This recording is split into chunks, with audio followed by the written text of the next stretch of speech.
Noise, yeah, the mess we make. Machine Blunt Kelly get caught in the fake. Facts and logic with a twist of chest. Strip it down to truth, yeah, forget the rest.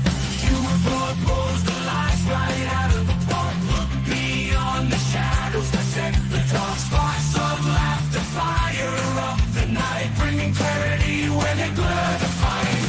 Cut through the chaos, yeah, the tangled lies. Fun Kelly with a set of clear eyes. Truths and jokes gonna rock this show. Step into light where the real facts flow.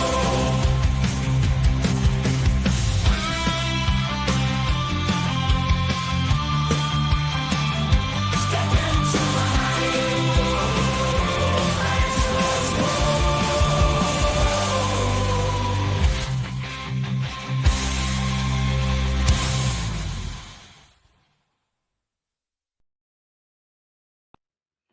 Hello and welcome to the Punch Show.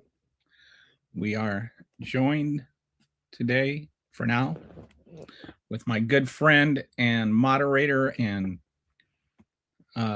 production assistant. I don't know what else to call her. The great, the wonderful Resistance Kitty. The crowd goes wild. All right, so let's, whoops. We need sound effects.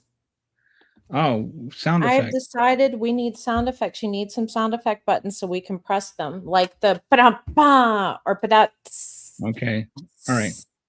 Let's try this. Media assets, I think it's in there. Okay. Muting. Okay. And the crowd goes wild. Woo! Yes, that's what I'm talking about. Kelly made a joke. Kelly made another joke. All right. So maybe we need to start using those more. Thank God. I don't know.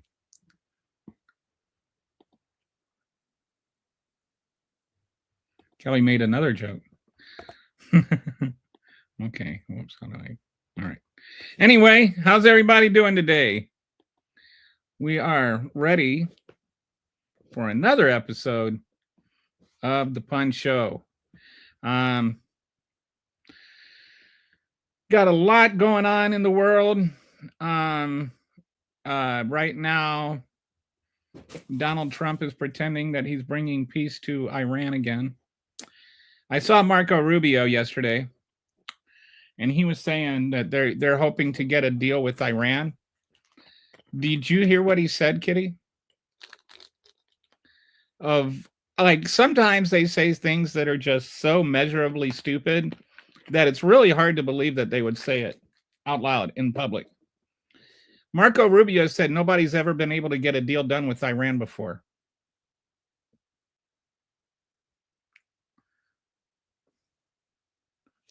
Can you believe that? He thinks he's the first at everything, and that's only because he never read anything in a history book or attended history class. That's what that's about. That's why he thinks that he's the first at everything. You know, the Obama shrugging meme. I posted that with that quote, and it's almost like the Obama shrugging meme was made for that quote.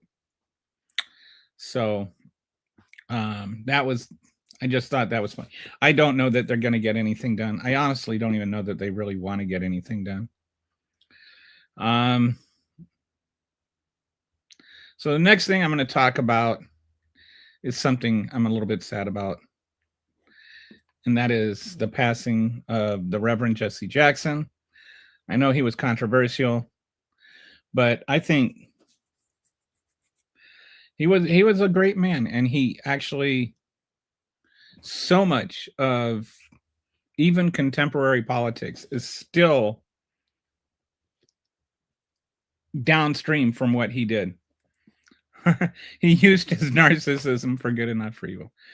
So I was thinking rainbow to woke is how I would describe it. But when I say woke, I mean woke, like not in the way that it was originally intended, but in the pejorative way that Republicans use it, which I think is a backlash against what Jesse Jackson stood for and fought for and accomplished in his life. He, back in the 80s, it created a bold alliance of Black people, white working people, Latino people, Asian people, Native American people, and the LGBT community. Basically, everybody that wasn't, the what is today now MAGA or whatever. Well, in some ways, even it was hard to. The unionists, the non-union white people, were Republicans. The unionists mostly were Democrats back then. I think one of the big things the Democratic Party has done wrong is abandon unions. But anyway, he got this union together, or this coalition together. And while he never won a primary or anything, it's still, the coalition itself stuck and still exists today through different candidates and in different forms, but the essence of that still exists today. And his whole philosophy was the Democratic Party must look like America actually looks. And I saw like Pete Buttigieg posted something about, what Jesse Jackson accomplished, and somebody posted on there that Jesse Jackson was anti-gay, which is just completely far from the truth. He was for gay rights, racial justice, and working class solidarity, and a lot of it exists today because of him. I think if you're maybe under 40, definitely under 30, but maybe even under 40, you may not realize how far gay rights have come in the last 30, 35 years. When I was in the Air Force, I was in the Air Force from 86 to 90. And at that time, it was illegal to be in the Air Force. And I don't just mean against Air Force policy. It was an actual crime to be in the military if you were gay. And there was one base I was at, San Vito Air Station in Italy, where there were like 6-7 gay people. And one day, a friend of mine asked me, hey, you want to go to my room and get some drinks? I was like, sure. The club had closed. And he hit on me. I said, I'm sorry, man. I'm not gay. I don't have any issues with it, but I'm just not. And he's like, that's okay. Misread signals. And then like a week, 2 weeks later, another gay guy hit on me. I'm like, what is, do I have something? Why do people keep thinking I'm gay? I'm like, I'm not gay, but I know this person is. And so I told him about this other guy. And so he, the next day I'm at work, and then I get a call. My first sergeant comes into my office. Like, I was the orderly room clerk, so he was my boss. So it was like normal for him to come into my office. So he comes over there, he comes up to my desk, he says, OSI just called you and they want you to go visit. I'm like, what? Why does OSI want me? He's like, he shrugs, I don't know. And OSI, if you don't know, it's like the Air Force version of NCIS. They do special investigations and stuff like that. OSI means the Office of Special Investigations. It's AFS-OSI is like the Air Force equivalent of NCIS. So I go down there, and they're like, and I see the gay guy that had just hit on me the night before. And I was like, what's he doing here? What's going on? Anyway, it turned out he was OSI agent that was running an undercover operation to bust gay people in the Air Force. That's what things were like back then. Like, they literally ran sting operations against gay people like they were drug dealers or something. So anyway, I was like, he's like, well, what happened? Who is this guy who needs you to write down what you told me last night? And I'm like, What did I tell? I'm sorry, I was really drunk. I don't remember anything. Anyway, they really leaned on me hard, but I never turned the guy over. I said, but that's how disgusting it was. Anyway, so Jesse Jackson thought that was wrong. He wanted to get the gay, he allied with the gays, he allied with the blacks, all the different groups that were oppressed. He said we need to come together and fight together. So anyway, he also rewired the Democratic Party before things changed. It was like a winner take all kind of situation in every state, instead of, like you get a portion of your whatever delegates the way it is now. And so now there's proportional delegates, every vote counted, and coalition building is rewarded. So without Jesse Jackson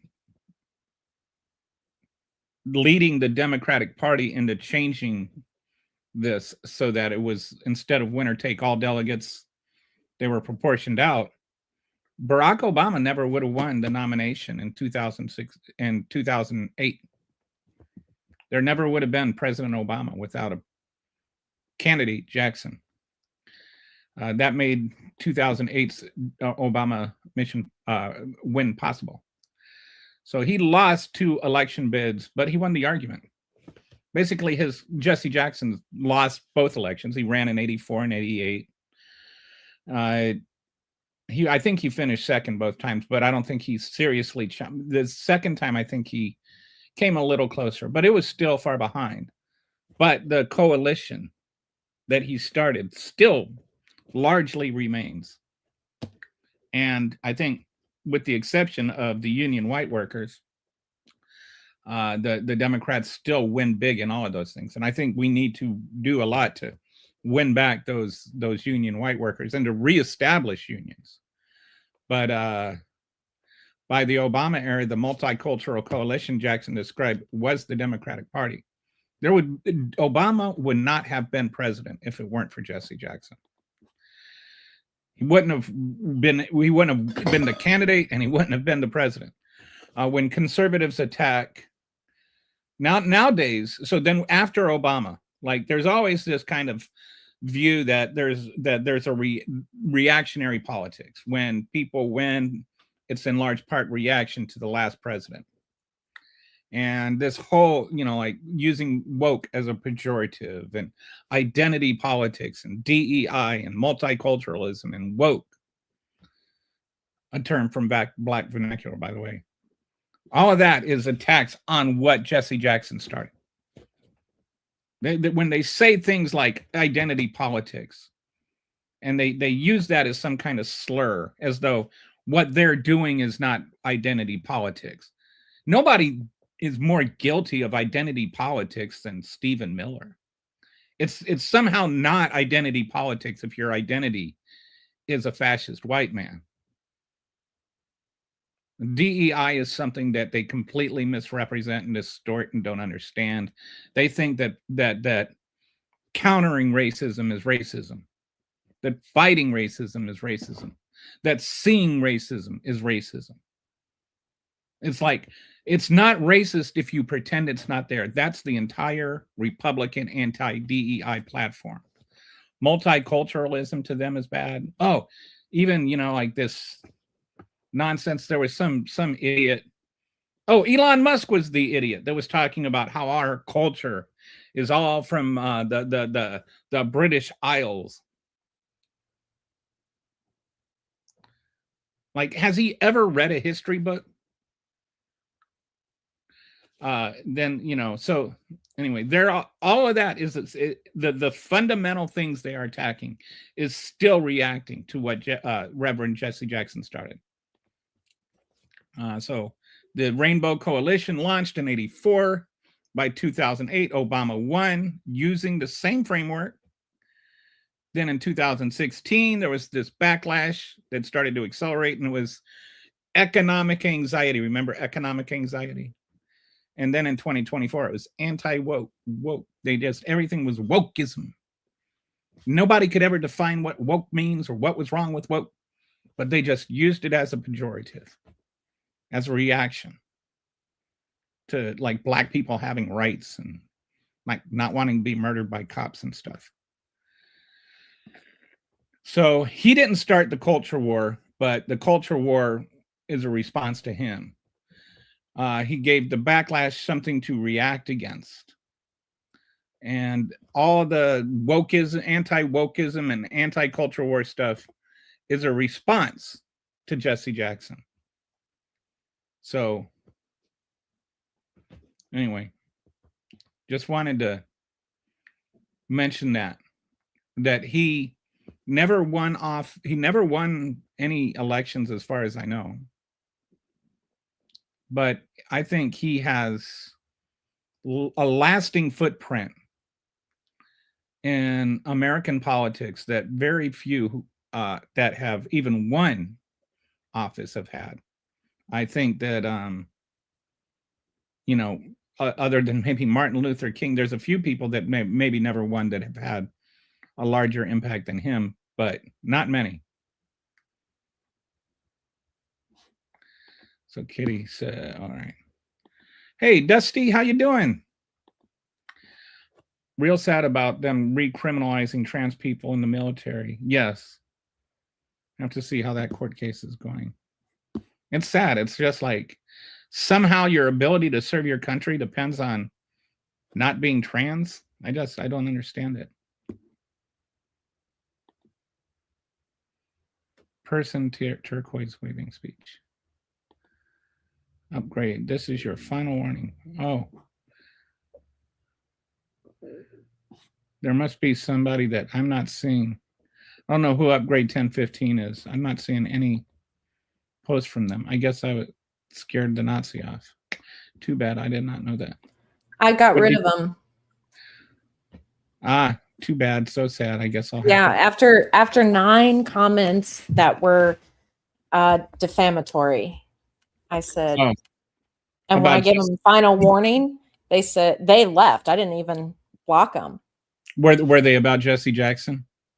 They were about Dems. It was a bot. Just a bot.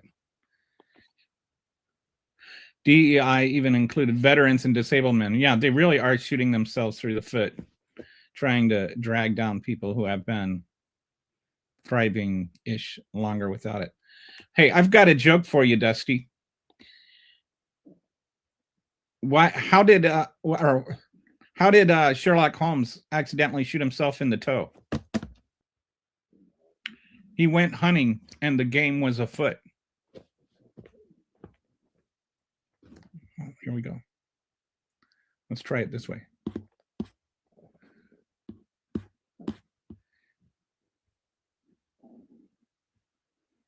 He went hunting and the game was afoot.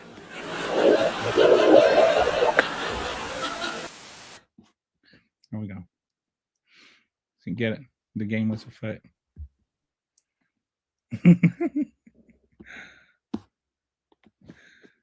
Kitty's nonverbal reaction. President Trump was a friend of Jesse Jackson for decades. He gave his organization office space in the most expensive neighborhood in America free of charge. Okay. I don't think he... I'm waiting for his reaction to Jesse Jackson's passing. I'm okay. Get a bunch of compliments from a bunch of cool people on my walk.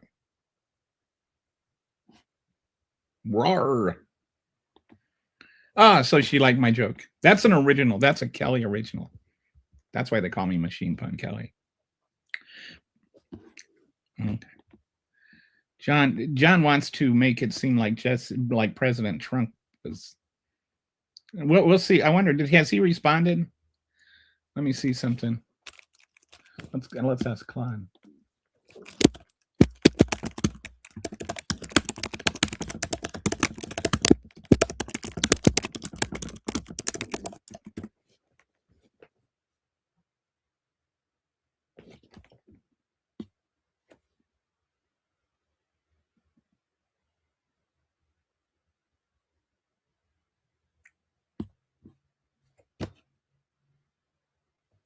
So, okay. So he has responded. Let me share my screen here. We'll be fair. Yes, Jackson passed away this morning at 84, and Trump responded on Truth Social. He called Jackson a good man with lots of personality, grit, and street smarts, and a force of nature like a few others before them, noting that they had a long personal history dating back decades before his presidency, which is what John, is that his name? Yeah, John is saying. Then he said the tribute took some notable turns. Trump used the post to defend himself against accusations of racism, saying it was always my pleasure to help Jesse along the way, and cited providing office space for Jackson's Rainbow Push coalition in his Wall Street building, as well as policies like criminal justice reform and HBCU funding.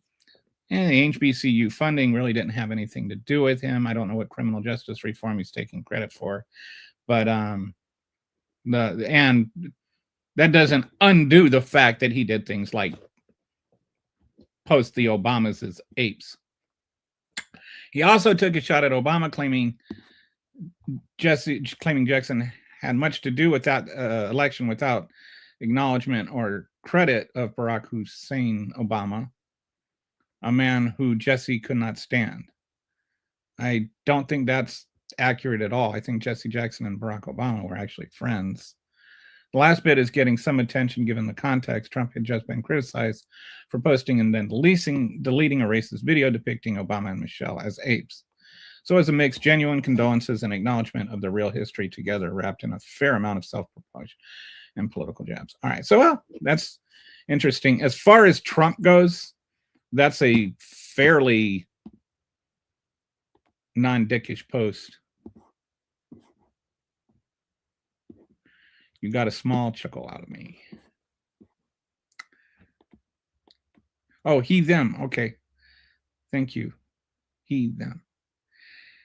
Can I ask you something that, for my understanding, this is not, and maybe Lizzie, what, like, I know sometimes it's like he, them instead of he, him, or they, them. Why is it like a he, them instead of a they, them, or a he, him?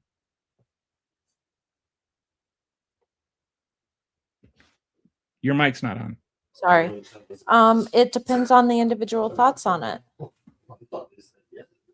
No, I'm not criticizing. I'm just wondering, like, why. Yeah, just depends what the preferences are.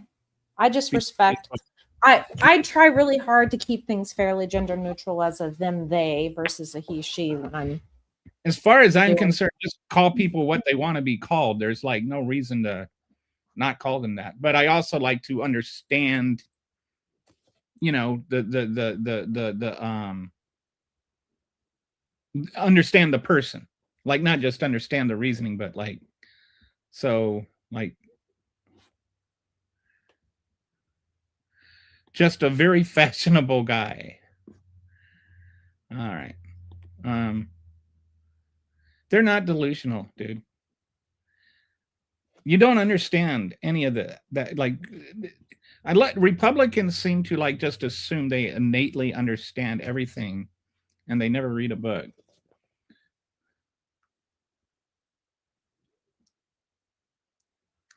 I don't care if you're black or not. I mean, it's not true. I mean, I'm white and I know that. Barack, the whole, like you brought up the whole HBCU thing.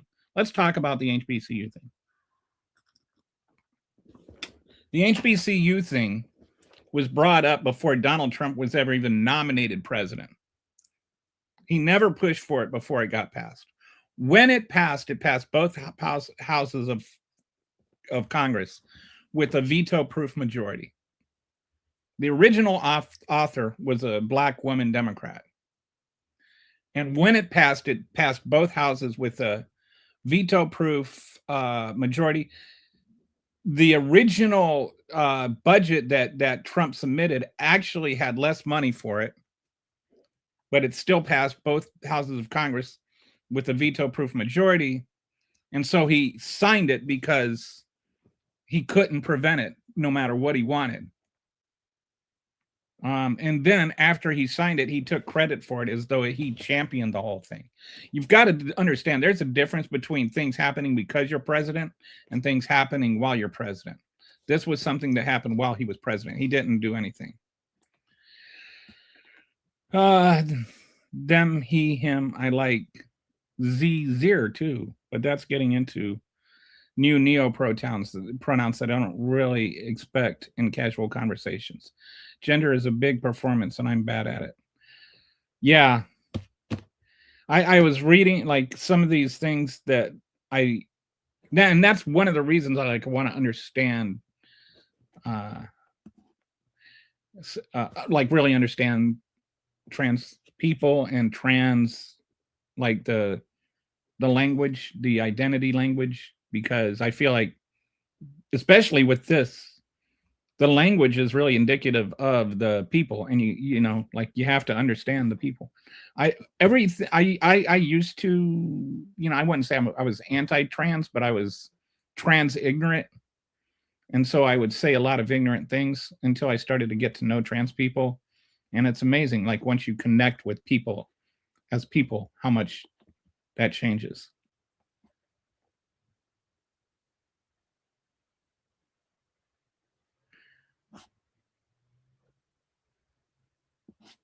Okay. So anyway, that is what I wanted to talk about with the Reverend Jesse Jackson. So the next thing I want to talk about is let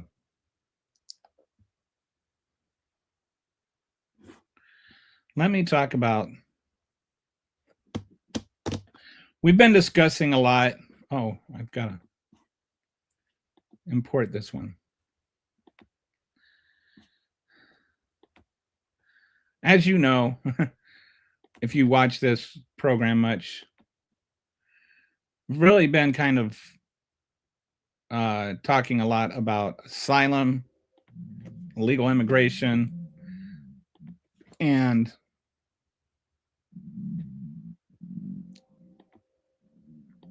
okay, let's try this again. Why didn't it?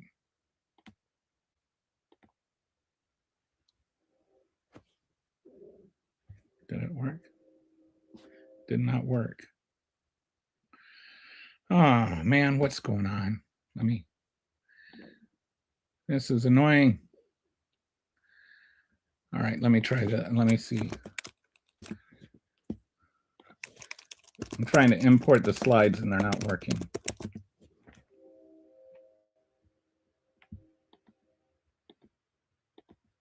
There's a lot of people, like, and I think a lot of it is a deliberate misrepresentation.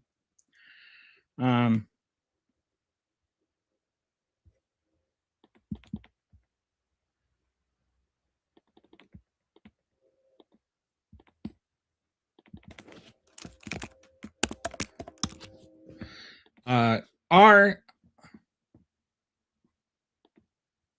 asylum seekers here legally or not? Did they commit a crime when they came over? Because I think there's this. Did it work? It's still not working. All right, so I'm going to have to do it this way. We're going to have to do this way. Share this tab instead. All right, can we? And then we're going to. Okay, are asylum seekers here illegally?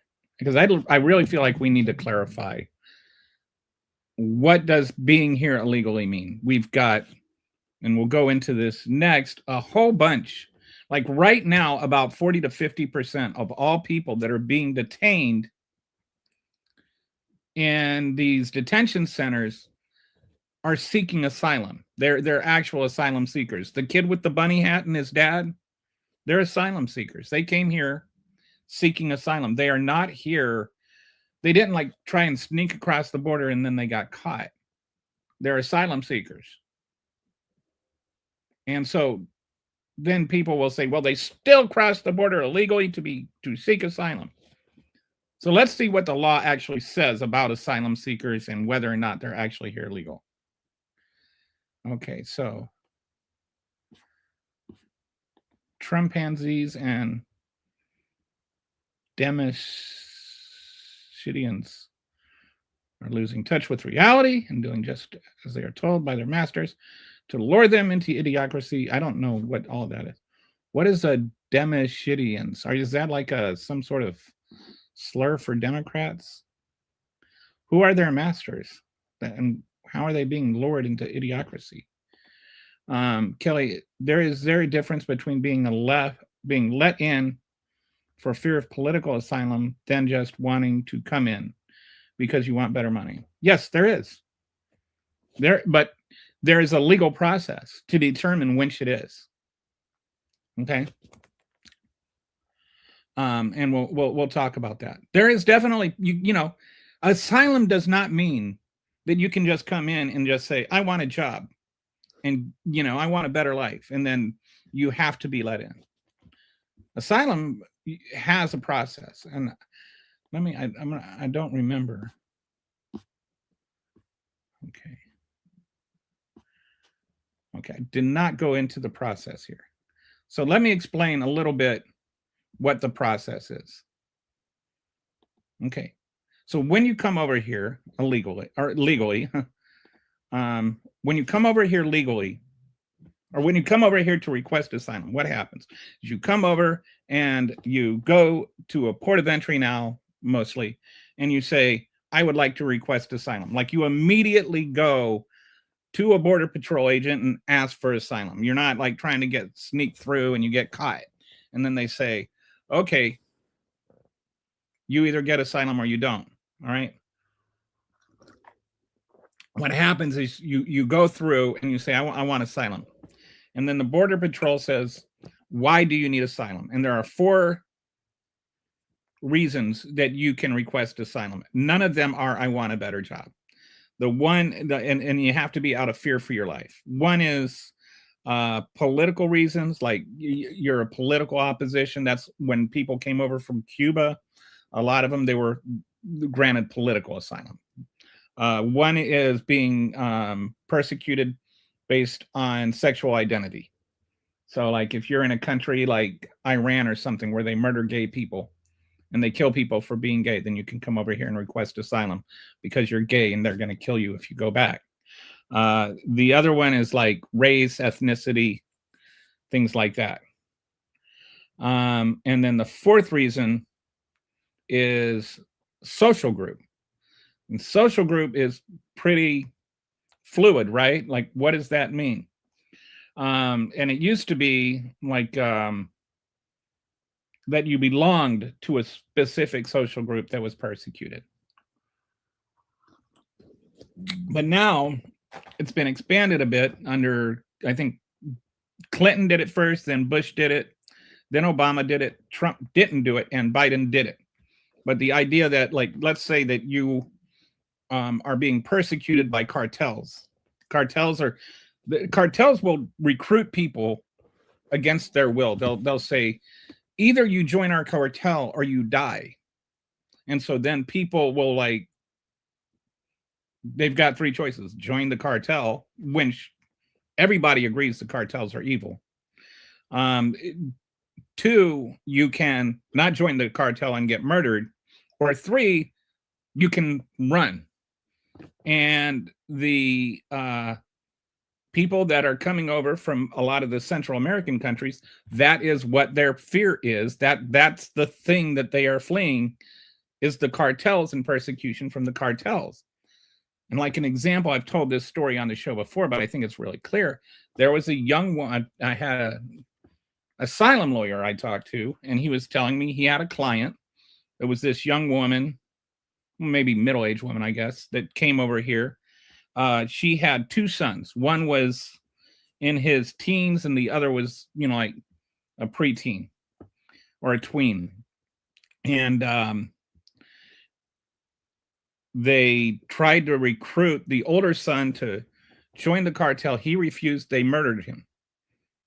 And then at the funeral, they came and they sat behind this mother and her living son and let her know that he was going to join the cartel or he would meet the same fate. At the older son's funeral, whom they had murdered. So after the funeral, she went home, grabbed their paperwork, grabbed what they could carry, and they walked across Mexico to seek asylum. Do you think she has a credible fear? Like there's this kind of reflexive reaction that MAGA has where they're just assuming that everybody that is seeking asylum is lying about it. So what she does is she goes and she has this, they have an initial hearing with a Border Patrol agent. Why do you feel like you need asylum? And she said, well, they murdered my older son and now they're threatening to murder my younger son. Right. That seems pretty valid. You know, and so then she gets released on parole. And being released on parole, like it's not like prison parole where you're out allowed to walk around even though you've committed a crime. It's just called parole. I think that word confuses people to where they think that that means you've done something illegal. Being on parole on asylum has nothing to do with breaking the law. It just means you're on, you know, you're allowed to be here until your asylum hearing. And so then they have an asylum hearing where they go and they see an asylum officer. And the asylum officer, their position is just to determine the truth. They're not a representative of the state. They're not a representative of the asylum seeker. They're just there to give their honest assessment of whether or not that person is legitimately got a credible fear is what it's called. And so, and they will contact people back in their home country to verify their story. They'll do some research to find out if that's true or not. It's not just all that person's word. They'll you know, interview the person, and based on what the person's saying and how they react and things like that, they'll determine whether or not that person is telling the truth. And depending on things, the under the Trump administrations, both of them, the approval rate has gone down significantly.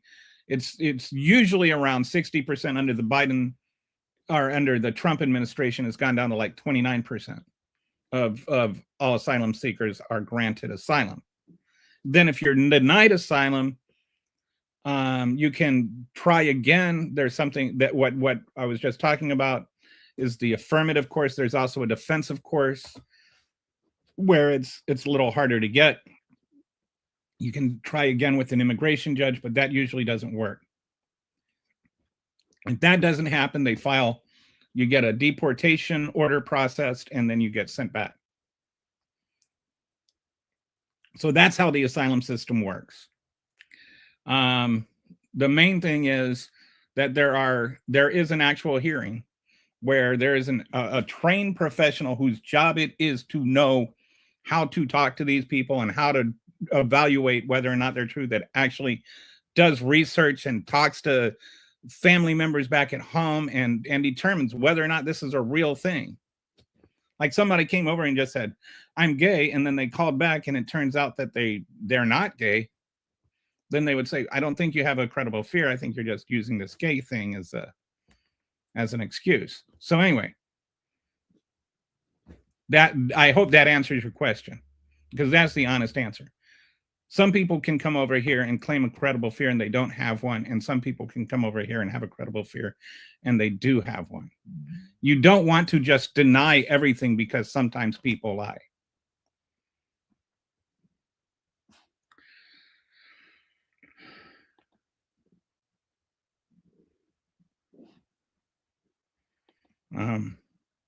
How do we, all right, well, I'm assuming, yeah. So I am assuming that I hope what I have just said answered that question. The cartel is not forcing we're not talking about, that was one example, Josh. There are different people that are coming over here from different countries for different reasons. And every single person that claims asylum has to go through this same process and explain what their credible fear is. All All right. Nobody gets to come over here and just say, I'm afraid, and then get sent back. The whole reason we have asylum, in case you didn't know, is that back during World War II, you had people trying to flee Germany. And in Germany, or around the world, there was no fundamental human right called asylum. And so people would just say, no, you're here illegally, and they sent them back to Germany where they could be killed. And it wasn't just Jews, it was all kinds of people, and different, like Bolsheviks and gypsies and other kinds of people were also being persecuted and killed, gays, lesbians. So after that, when we formed the UN, one of the first things the UN did was consider this whole question of asylum, and they negotiated and they figured out it should be an international human right called asylum. Like if you are in a country that is trying to kill you over something you can't do anything about, and it's not like you can claim asylum because they have capital punishment and you murdered somebody, it's not like that. But if they're going to kill you because you're gay, you shouldn't have to stay there where you can get killed for being gay. You have a fundamental human right to leave a country where you're going to be killed if you don't leave it. And so they negotiated and they came up with this idea of asylum. And so they said it's a fundamental human right to seek asylum. However, the other side of the argument was what you're saying. What are you saying? That anybody can just come over and claim asylum and there's nothing you can do about it? So the other side was, no, that's not true either. It's up to each individual nation how to determine who gets asylum and who does not. So the U.S. has laws that are conditioned that state the process for asylum, which actually, to get back to here, let's go to here now. All right. And this is actually a good point. Good jumping off point. Are asylum seekers here illegally? The legal reality versus political rhetoric. The short answer is no. Asylum seekers are legally protected under both U.S. and international law, regardless of how they entered the country. So there's two laws that are primarily here. I'm putting the U.S. law in there first. And the first, it says any alien who is physically present in the United States may apply for asylum, regardless of such alien's legal status. And it also says regardless of whether they entered at a point of entry. The only requirement to ask for asylum, and this is really, really important, the only requirement is that they must be physically present in the United States. Like, you cannot request asylum if you are not here. You cannot be here without entering. International law, contracting states shall not impose penalties on account of their illegal entry. So, like, based on our international law, if somebody illegally enters to request asylum, you can't prosecute them for illegal entry. On refugees who present themselves without delay to the authorities and show good cause for their illegal entry. So if you're coming over here illegally to request asylum, then it shouldn't be prosecuted. So both according to U.S. law and international law, it's not illegal to cross illegally and request asylum. This is a big thing that the Republicans do not really get right. So why does this exception exist? Why don't they just get a visa? Why don't they just do it the right way? Well, there's a reason. Your life is at stake, right? So the whole idea of waiting in line, it's like, if your house is on fire, you're not going to sit there and wait for the fire to say you have an ankle monitor and you're not allowed to leave your house and the house is on fire. You're not going to risk burning down in the house because you've got the ankle monitor on. And if the police came out and they arrested you for leaving the house with your ankle monitor while the house was on fire, that would not be a humane thing to do. So urgency matters. That's what I'm saying. So a tourist visa, can't get a tourist visa and come and request asylum, because in order to get a tourist visa, one of the things you have to do is attest that you don't need asylum. You've already agreed you're not coming over here to request asylum to get your tourist visa. Family visa for most countries is anywhere from a 13 to 24-year wait time. You're probably going to die before then. Employment visa requires U.S. employer sponsor, not available to most. Only about, in some parts of the world where a lot of the people that are requesting asylum come from, only about 2% of the people even qualify for, even have a chance of getting an employment visa. And even then it can be like a 7-year wait or longer. Diversity lottery, there's that, which a lot of the countries, they can't even get, they're not even allowed to enter the diversity lottery. And the odds are like 0.5%. Many persecuted countries excluded entirely. For people fleeing persecution, there is often no legal pathway. There's no legal way for them to come over legally and request asylum. Okay, let me check the comments here and see if I got, okay.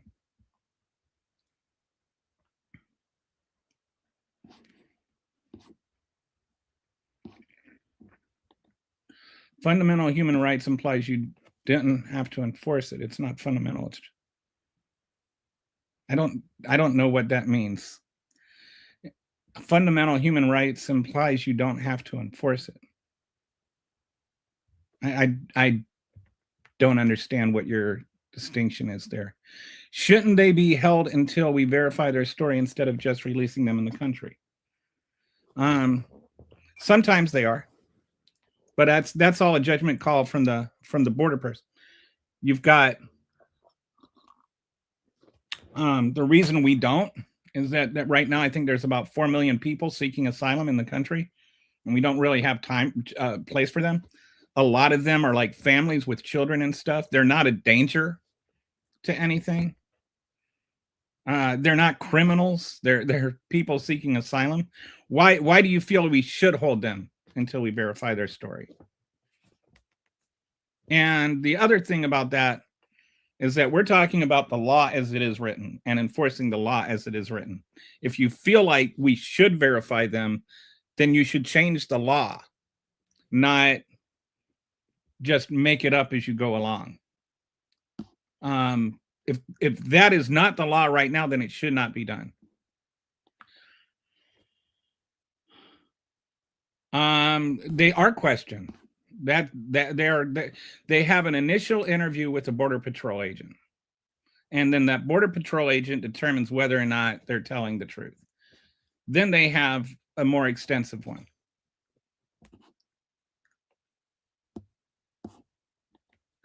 Are we discussing presidents or politics today? We're discussing some of both, I think. How you doing, Gary?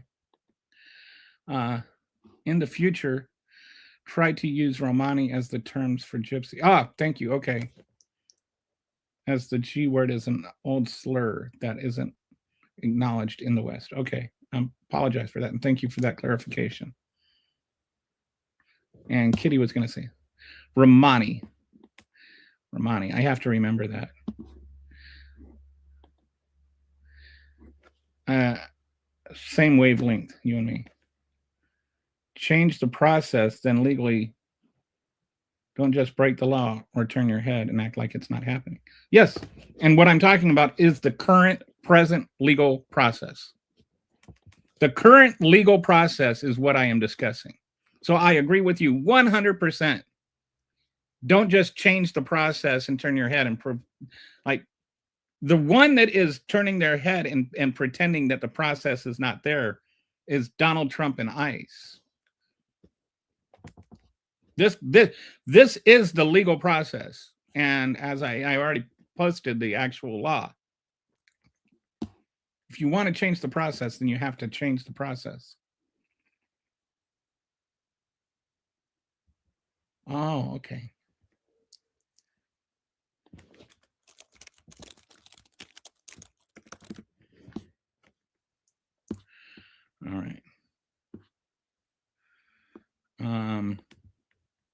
If you notice your comment disappearing, it's because Kitty is deleting racist comments, which I 100% approve of. So just We're trying a new method. Instead of just banning people, what I'm doing instead is I am removing the offensive comments. So if it's off topic, if it's not contributing, if they're attacking somebody, if they're using racist terms, things like that, they're just going away and seeing. So what we're saying, we're what happy to have people contribute to the conversation. absolutely, and we want people absolutely, but we're not going to entertain misinformation or trash talk. There was somebody that kept going on and on about Mexico deporting Americans, so I went and I fact checked and I shared the fact check in the YouTube chat. And when they kept going on, I just kept deleting their comments and they went away. Real free speech lovers. Yes, we love free speech. Yeah, but I explained to them, this is not a democracy. This is a dictatorship in here. Yeah. Fox News does not have me on TV. No, right? We Fox choose the information we want people to on see TV in our channel. Well, Kelly's channel. I'm just taking ownership because I work here. It's like you've got to understand. There's a balance. Free speech does not mean you get to say whatever you want wherever you go. It doesn't mean that nobody else has, like, free speech means you can say whatever you want in my house or in your own house. It does not mean you can say whatever you want in my house. If you come in my house and start insulting my wife, then I can throw you out of the house. That's what this is. This channel is my house. You can say whatever you want, but I can throw you out for saying it. I'm not arresting you for it. I'm just saying not in my house. Anyway. Yeah. Oh, hang on a second. I just noticed something. Got it. Hey, Google, turn on the lights. I just realized I don't have my overhead lights on. You got a Google thing?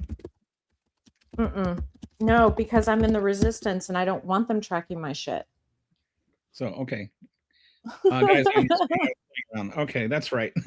We get a little sensitive about it. Sorry. No fire in theater and all that. Yep. Change the process. Okay, so all right. And we got this over here. I read one of your newsletters the other day and I thought it was really good, and then I forgot to read it today. All right, so back to this. Oh, whoops. All right, here we go. And hide current comment. Okay, so this is the government's, or I should say, I shouldn't even say the government's bait and switch. This is Trump's bait and switch. Person flees persecution and crosses the border. They immediately claim asylum, legally protected. Government ignores asylum status. This is what they're doing now. They're just pretending if you came over here and requested asylum that you came over here illegally, then it calls them illegals based on crossing. So like the guy that had the son with the bunny hat came over here legally requesting asylum. The girl that died of dehydration because she was denied medical care while she was in one of these detention centers, they came over here legally. There are a lot of, right now, there's 70,000 people in detention right now. 40 to 50% of those, they don't give us the actual numbers, but about an estimated 40 to 50% of those are actually asylum seekers. Only 4% of them are actually charged with at all any serious crime. And they want to be, it's not like there's fear of them fleeing or something like that. And if there is, give them an ankle bracelet. It costs like 1% the same as putting them in a detention center. These detention centers are not, we'll go into this next. They're not designed to keep people from fleeing. They're designed to keep people, to make people renounce their asylum claim. Okay. So now let's go back here. All right. So real examples, Jacqueline Cal McQueen and father. I know I butchered that name. I'm sorry. They crossed the border, immediately presented to a border patrol, claimed following asylum. They were following the law. Government called them illegal and let the 7-year-old die of medical neglect. Isn't that? Did you hear about that one, Patsy? That is so sad. She died. Why did she have to die? And then there's this other program. This is the CHNV program recipients. This is the program that Obama started, that the Republicans hated, and that they completely misrepresented. There was all these issues about, oh, they're letting all these unvetted people come in illegally. And the U.S. government is sitting there paying the bill for them. And they're just coming over here to get free health care and all of this kind of stuff. So Obama went and Biden came up with a program called the CHNV. I think it's Cuba, Honduras, Nicaragua, and Venezuela, the 4 countries it applied to.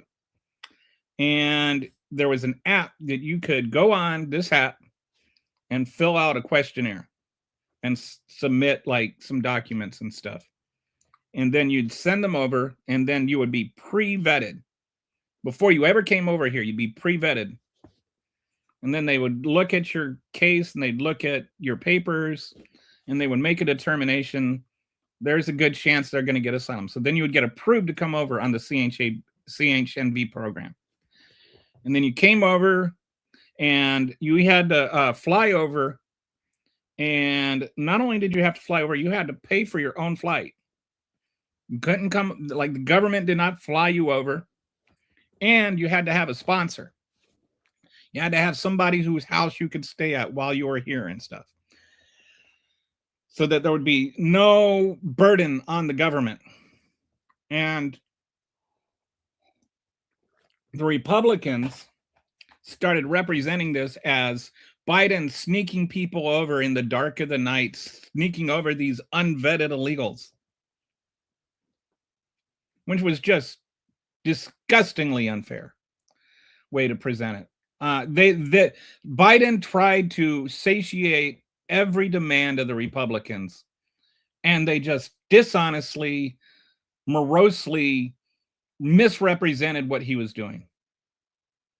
Now, Donald Trump has just decided that these 530,000 recipients, he's just renounced the whole program. It doesn't count anymore. And there's principle, what is it? Post facto something or other.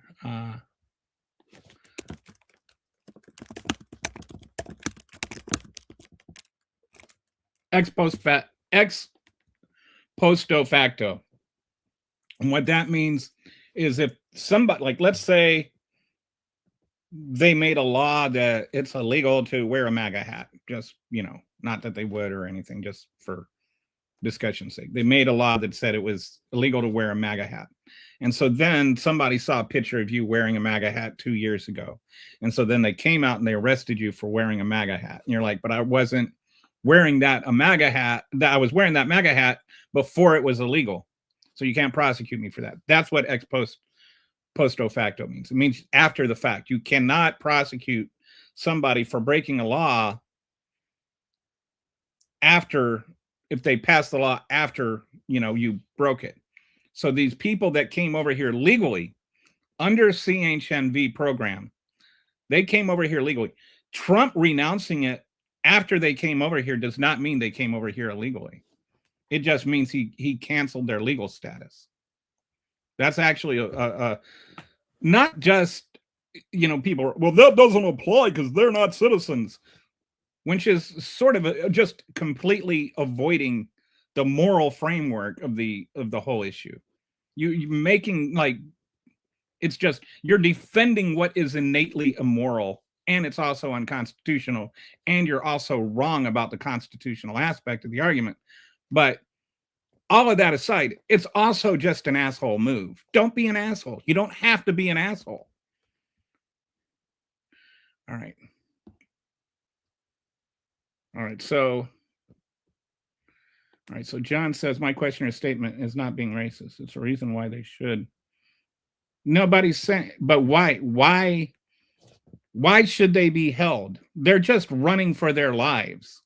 Like if a people come over and so like a 4-year-old boy, an infant, they should be held. Why should they be held? What is the reasoning behind holding them? They do a pre-screening before they put people on parole. People that are, don't have a criminal record, they do a criminal background check. People that don't have a criminal record get pre-screened before they go out. There's like a 3-day period before they go out with the initial Border Patrol thing. So it's not like they're just let loose into society. They do a background check. Then they verify the story to see if they get asylum. But why should they be held? What is the benefit to that? It's a huge cost to the American taxpayer. And what is the infant going to go out and like steal another baby's bottle or something? Sorry, I'm trying to have us put our minds together in solutionism, as this reads more like a diatribe of personal grudges. I don't know what you mean. I don't like, what are you talking about? What I'm saying? Or are you talking? I don't have any, I'm just talking about what asylum is. Biden was trying to do the right thing. I hope they aren't, but I'm pretty certain they are using that data for ICE. I wouldn't be surprised. You can't say what the intentions of a third party are as a fact. I don't understand what your point is. I would love to address your point. I just don't understand what it is. I swear it's like people want to be oppressed. No, I won't do anything about it because my little tum-tum hurts. You can't grandfather in enforcement. Roger. So he's talking to Roger, whoever. But was Roger gone? Is Roger's comments gone? I may be, okay, I think what the total amount of people that actually filed for asylum. Okay, while Obama was president, I think it was about 4 million people requested asylum. There's also a huge backlog. Out of those, I don't know how many were granted parole. Yeah, Kitty? Oh, you got... I sent you a link in the private chat that discusses how many, so that we can, rather than guess. How many people seek asylum in the U.S.? Over the past decades, Chinese nationals made up the largest group of asylum seekers from any country. Asylum seekers play a role. Okay, what is asylum? Okay, so how many asylum seekers entered the U.S.? Between 1990 and 2021, the U.S. admitted 760,950 asylum seekers into the country. In 2020 alone, the U.S. admitted 17,692 asylees, a 42.9%.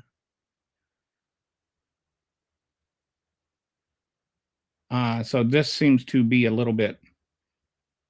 Okay, here we go. Yeah, there was a drop during the pandemic because we remain in Mexico or because of the...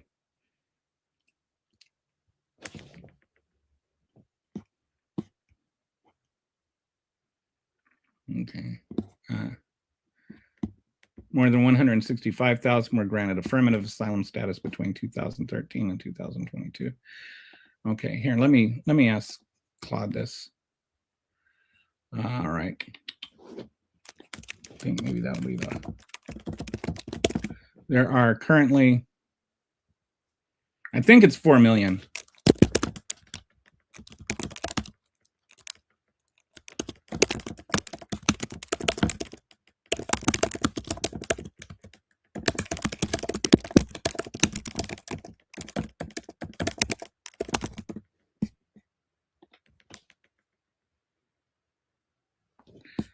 All right, we'll see.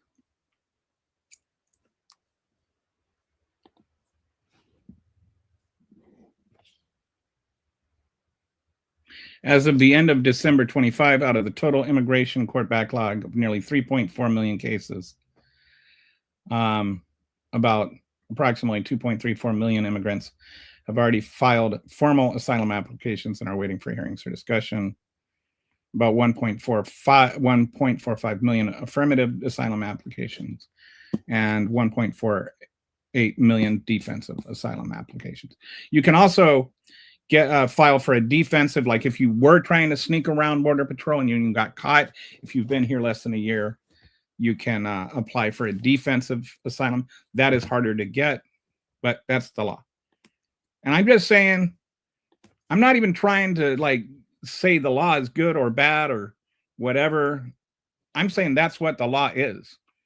And if there are issues with the law, then change the law. Don't just change, don't just enforce it differently because you don't like it.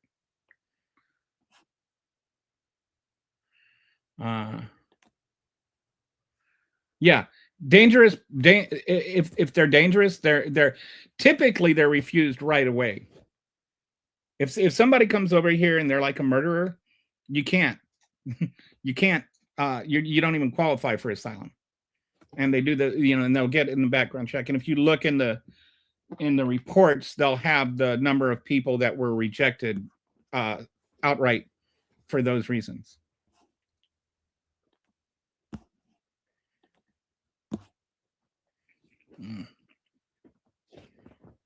Sorry.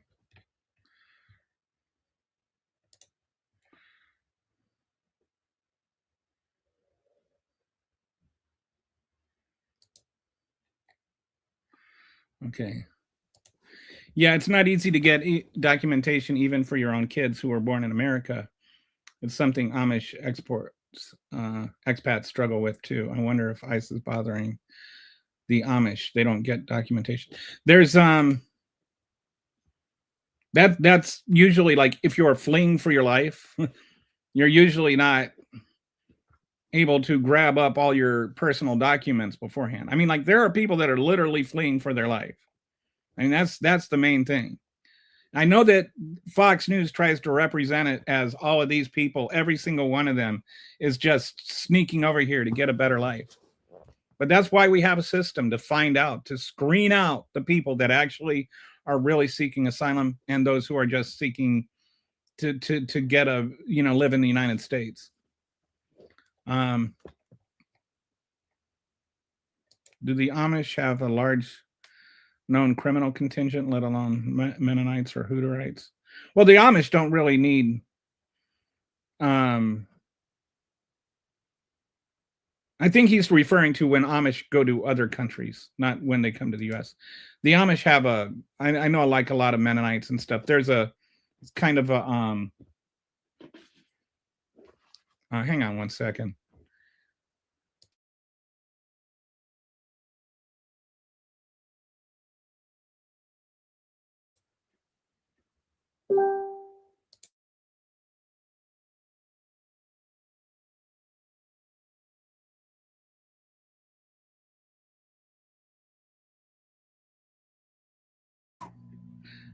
Had to turn on my air conditioner. It's hotter than a goat. The dining room isn't in heat. Cool mode. I know.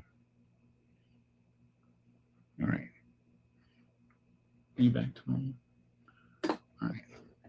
Sorry for that distraction.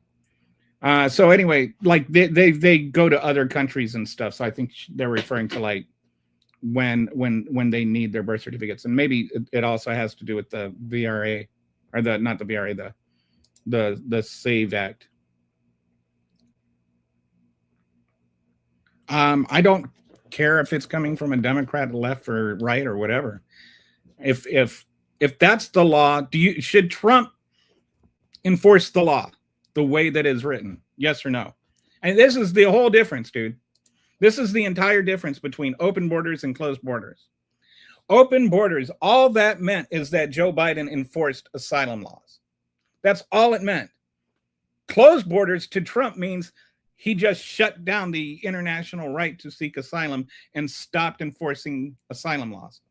So I don't care if you think it's ironic coming from a leftist Democrat or whatever.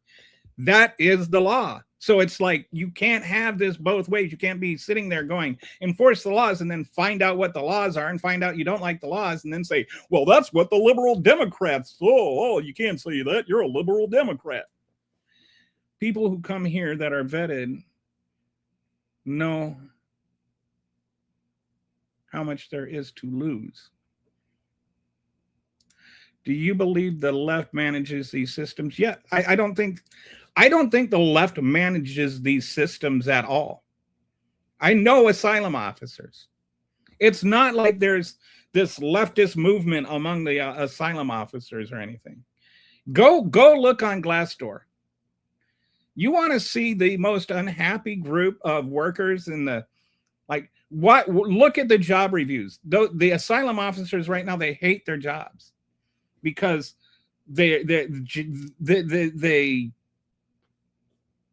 it's terrible the way the Trump administration treats them. But I think that we need to take the politics out of seeking asylum. Let me just ask you, can you answer this question? I would love for you. If somebody is in a country where they can be murdered because of their religion or because of their sexuality or because of their politics, because they don't want to join a cartel, do they have a right to leave? Yes or no? Like, can you answer that question? Off topic, there's actually a lot of crimes that happen in Amish community, mostly domestic abuse. Any isolated, yeah. That's true too. By the way, have you ever seen, if you've never seen Banshee, it's this show on HBO. That was a good show. They had some Amish crime people there. It was pretty cool. They have leadership appointed with each new. This is not really true. The asylum offices are really apolitical. But what happened in Bush's, or under Trump 1, is they ended up chasing out a lot of asylum officers and replacing them with Border Patrol agents who didn't even know what the policies were, how they were supposed to work. Due to the suicidal empathy, like, have your good intentions, the path is not. I don't know what. Do you know what that means? I'm sorry, I don't know what that means. Yeah. Banshee is a cool show. It's a cool show. If you like fight scenes, like awesome fight scenes and stuff, then Banshee is a good show. Speaking of awesome fight scenes, if you didn't watch, I don't know if anybody cares about these things, but Night of the Seven Kingdoms it's like restored back to first few seasons of Game of Thrones greatness. Like it is really, really good, and one of the best fight scenes in cinematic history is on the last episode. No spoilers. Okay. All right. So now let's go back to this. Okay. Okay, so go back to here. All right, so what do the courts say in Sales versus INS? Asylum seekers who enter legally are still entitled to full asylum hearings. So again, this is just talking about the actual laws and all of that stuff for the people that think that we should enforce the laws as they actually are. Illegal entry shouldn't be held against asylum seekers since they often have no choice. The Cardozo of Fonseca, the refugee definition and asylum protection are humanitarian, not criminal law. U.S. courts have consistently ruled that asylum seekers are legally protected. And one of the things that I find fascinating, I don't know if you will or not, but you know who the one of the biggest advocates for that would side with the asylums and fund their legal cases in all of these courts, like the main advocate for them. Do you know who it was, Patsy? Because you're a smart person. The Lutheran Church used to be like really, really, really into defending asylum laws. Like, you know, nowadays it's like somehow anti-Christian if you are pro-asylum. But the Christian church actually did a lot to fight for asylum laws back in the 90s. Illegal as a weapon versus the actual political rhetoric. It is protected under U.S. law. It's protected under international law. You're entitled to hearings and due process, and you cannot be removed until your claims are heard, according to the law. Political rhetoric, they broke the law. They're illegal aliens. They should have come legally, which, you know. Anyway, criminals and invaders. The bottom line, asylum seekers are not here illegally. They are legally protected under both U.S. and international law. And the illegal label is political propaganda designed to justify cruelty toward people seeking protection. Don't let them lie to you about the law. So that I wanted to talk about asylum and what it actually means, because the next thing I want to walk through is the detention centers and the people that are being held illegally in detention.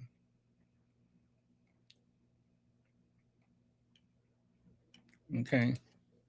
People should be free to seek protection from their own government and appeal to foreign governments when their domestic government fails them. That said, citizens should be free from the burden and criminality. Okay, but what burden and what criminality are you referring to? So like the 530,000, where they were vetted before they came here. They came here, they paid for themselves, and they had to have a sponsor. These 530 statuses that Donald Trump just decided he was going to cancel. There is no criminality and there is no burden.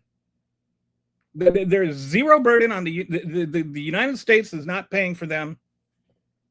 And they've already been vetted before they ever even came over here. So there's no crimes involved.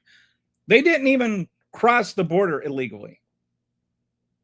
So what criminality are you talking about? What, like, can you say that Donald Trump was wrong to cancel their thing?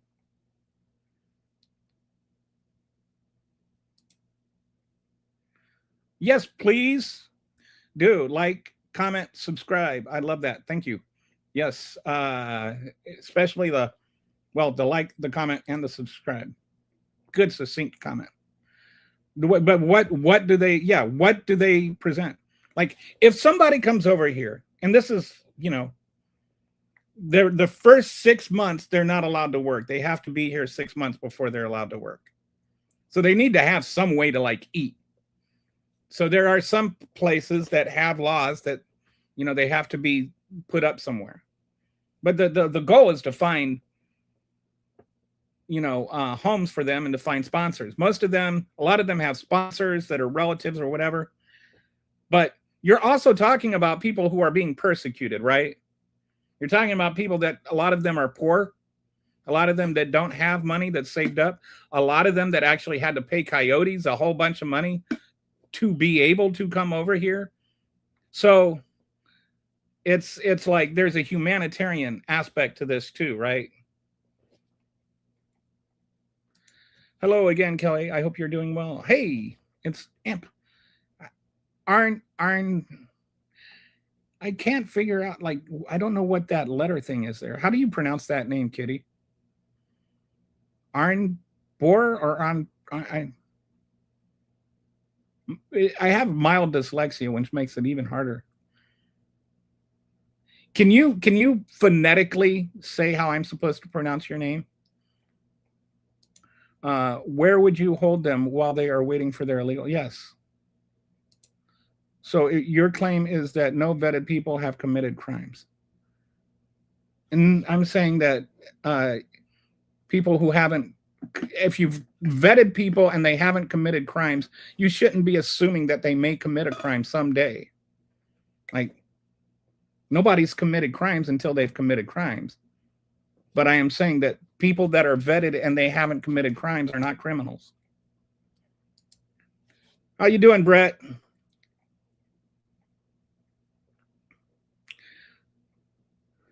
So Brett, we have sort of modified our modification, our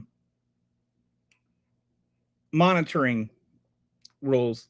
We're deleting racist comments and comments that are just over the, like distractions from the conversation, but we're not banning people. We're just trying to monitor the conversation rather than kicking people out. Brett is also a monitor. My two monitors are Brett and Kitty. Aren't Thor? Oh, I never would have gotten a TH sound out of that. Okay. Is that a letter from another alphabet or something? You're on mute. Is that right? Norwegian or Finnish? Oh, maybe, yeah. They need to appeal before arrival. What do you mean they need to appeal before arrival? I don't know what you're talking about. Like, I don't think you know what you're talking about. Read the actual laws. If you want to change the laws, then change the laws. But they can't appeal before they arrive because they can't apply until they're here. How do you do that? How can you appeal before you leave if you can't apply until you're here?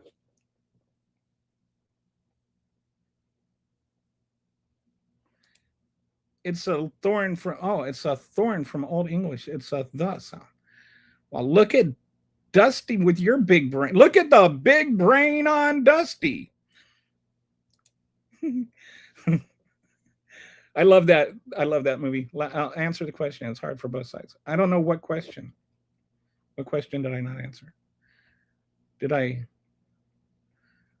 Where's okay. Where should we hold? Oh yeah, that's a good question. Where do we have right now? There's, what do we say, about 4 million asylum seekers? Where are we going to hold for that? Like, and we've got 4 points, why don't we just put ankle monitors on them if you're really worried about, like if they're not dangerous, just put ankle monitors on them. It costs 1% as much to give somebody an ankle monitor as it does to put them in a detention center. And by the way, these are people that are coming over here seeking asylum. They are not trying to run away. They weren't snatched up. They went and they turned themselves in so that they want to go to their court hearings. Why are we snatching people up at immigration hearings if we're like sitting there saying do it the right way? How can you do more the right way than actually show up for your immigration hearing?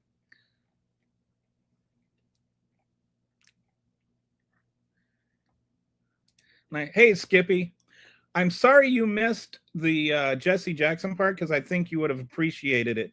I was talking, as I was doing this, I was thinking about how like the 80s and 90s, the Jesse Jackson and the Rainbow Coalition kind of set up the current Democratic Party coalition, right? And then the other side of that was your boy, Pat Robertson, and how he was like pre-Trump. He was MAGA before MAGA was cool.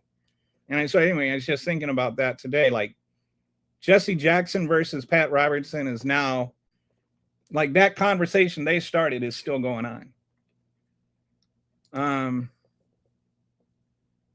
Apparently our government has made it too easy to, our government hasn't changed anything at all, John. The immigration laws have not changed in like 30, 40 years. If we want to change the laws, we should change the laws. But our government did not make it easy to come here. It didn't make it any more difficult to come here. It didn't change anything at all. Just the number of people that are fleeing and requesting asylum has changed. Not that we did anything at all. I don't ever remember voting on an immigration law. And this is, you have a really good point. The last major immigration reform, I think, was in 1986. It was under Reagan. And right now our immigration laws are just completely outdated and completely messed up. And you've heard me probably before. We really, really have changed everything. We really need to change everything. We need new immigration laws. There is no internet in this world. When Joe Biden used the internet, Republicans complained about it. Like I was saying, the 530,000, how do you think that they applied before they came over here? Again, the 530,000, I want you to like really think about this. 530,000 people applied before they came over here. They had their status reviewed. They were got a conditional acceptance to come over here. They paid for themselves to come over here. They had sponsors once they came over here where they could stay. All right. So all of the things that you're worried about, the criminal status and, you know, having to support them and applying before they came over here, all of your conditions were met with those 530,000. Was Donald Trump wrong to revoke their status? Yes or no?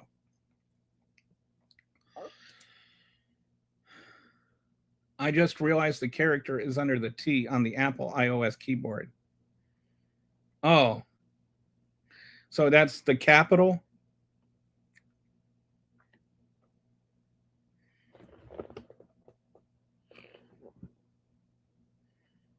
Interesting.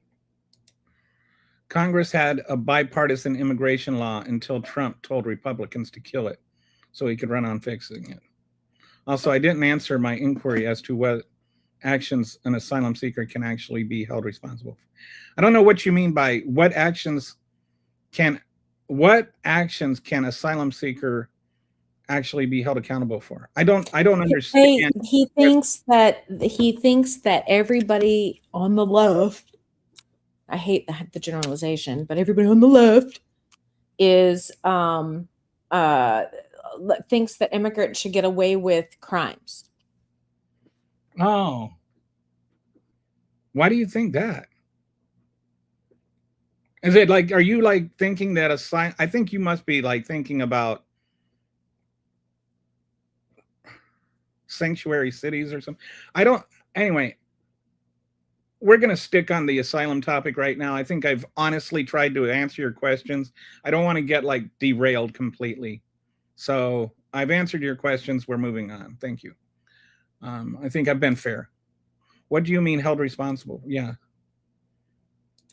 Yes, but with ankle monitors, the detention centers can't earn money. Exactly. Which, by the way, I went over this the other day. Detention centers are that when you spend $40 billion on detention centers, somebody's making $40 billion. That's a good idea. I don't know. I wish Democrats would like point this out. Just give them ankle monitors. They're a lot cheaper, a lot easier to monitor. Be intellectually honest. I am being intellectually honest. The implication that nobody has said that illegal immigrants cannot commit crimes. No, like you're saying be intellectually honest, and then you are presenting a completely dishonest straw man argument. Your question, your demand here is not an intellectually honest argument. You be intellectually honest. Okay, first of all, illegal immigrants and asylum seekers aren't illegal immigrants. Okay? And secondly, asylum seekers commit crimes less often than American citizens do. So if you're being intellectually honest and you want us to be intellectually honest, you be intellectually honest, CSS. Where is your evidence that asylum seekers commit more crimes? Asylum seekers are definitely disinclined from committing crimes because it's going to ruin their seeking asylum. You don't walk across an entire subcontinent to get here and then just, steal a pack of Hubba Bubba and get sent back. Do you vote? Nobody votes on the federal laws except for representatives and senators. Asylum seekers are legal. That was kind of the whole point of the whole thing I just went through.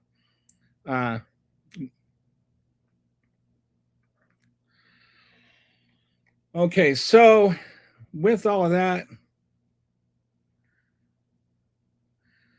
do you want a sticker taco truck? So was taco trucks this anyway? MAGA doesn't want comprehensive border policy. They want to deport everyone not born here. All right. So now I wanted to go through that because I think it's very relevant and pertinent to this whole thing. But before I go into the next thing, I'm going to just take a short intermission here. I'm going to pitch something. All right. At my peak, I was 220 pounds. And this morning, I hit 159. And I've done this without like any calorie counting or keto or eliminating food groups or anything like that. I've done two things. I just eliminated like really processed foods. I'll open a can of tomatoes. I'll use frozen vegetables because sometimes frozen vegetables are, and frozen berries are actually, they like pick them, flash freeze them, and then, they're healthier than the 2-week-old fresh ones that are sitting in the produce aisle. But other than that, minimally processed foods I'll use, but processed foods in general, I don't eat.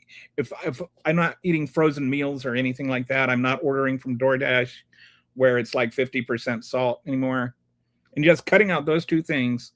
And the other thing is I started milling my own flour. And so here, just want to show you something I made. That is a cake I made this weekend. It is because I want to show you, I am not, eliminating sugar. This cake was so yummy that I wish I could give everybody watching a bite. It is a triple chocolate chip cake. I made it with fresh milled flour. I used soft white wheat that I sifted. It's just so soft and tender and moist. It was so yummy. And the other thing I made is, I don't know if you've ever heard of trenchers, but back in the Middle Ages, they would make these meals, one of the most common meals were called trenchers, and they were sourdough bread that would double as a plate. And they would take like stews and beans, and they would put it on top of this sourdough bread, and then like they would just eat it right off of the bread, like an open-faced sandwich, but the bread was also the plate. And so I made this intentionally stout sourdough bread out of hard red wheat and hard white wheat. And then I also got some dry beans. I made my own barbecue, my own smoked baked beans. I put them on the smoker for a few hours along with some smoked sausage. This was so good. Like, I was not expecting it, but the molasses in the beans and the sourdough flavor in the bread it gave me like a sweet and sour impact that I was not anticipating. It was so good. So like, you can eat. If I were a younger man, I would open up a food truck or a restaurant called Trenchers. I could sell out of these things like crazy, just different versions of it. It was so good and so filling. But I've been losing weight and eating the best I've ever eaten in my life. And a lot of it is by just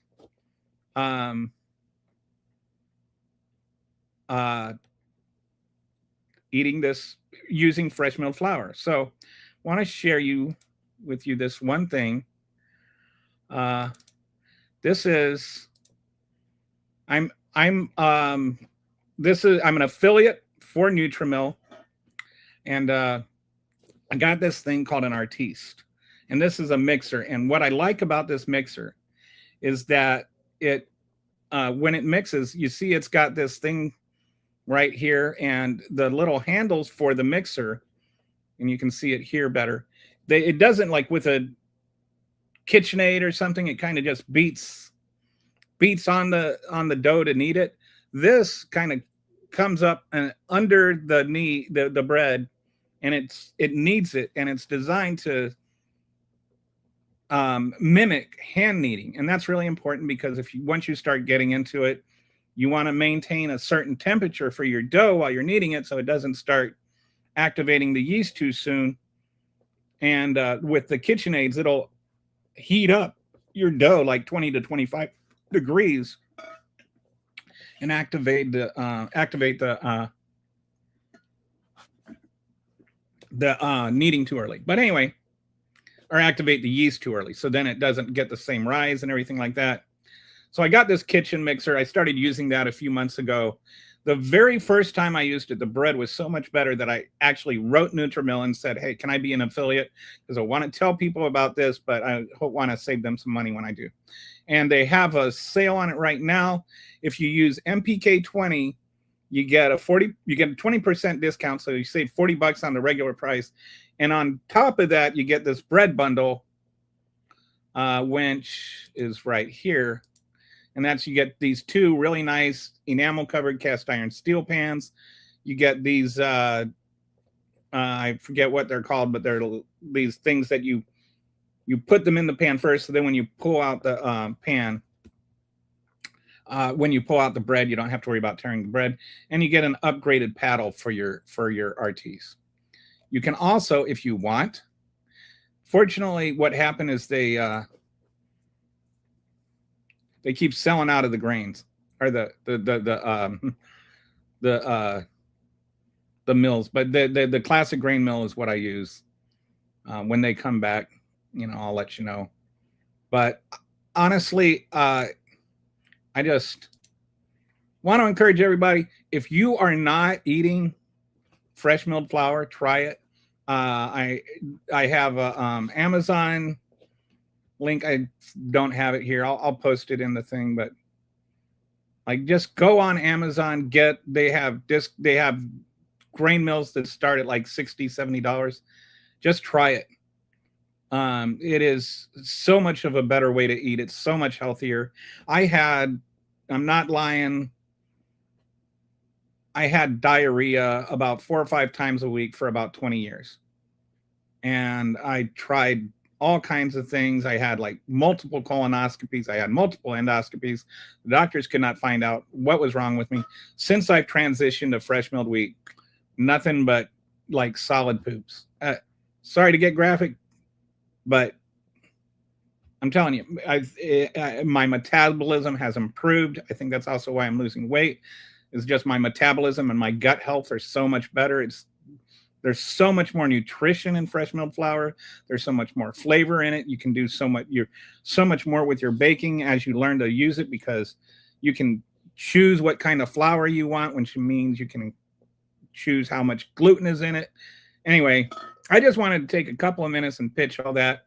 I probably won't get anybody to buy an Artiste, but if you want one, just go to Nutrimill, go to Artiste, and then when you check out MPK20. All right, so let me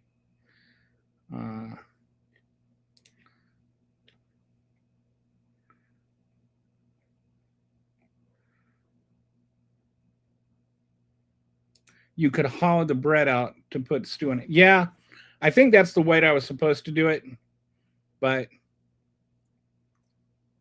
man, it's so good. It's so good.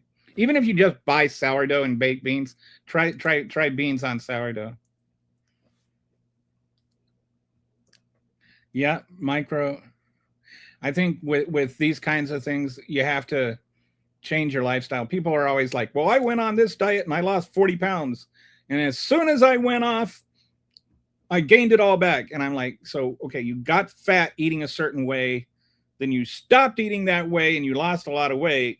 Then you started eating the way that made you in the fat in the first place again, and you got fat again. But it's the diet's fault.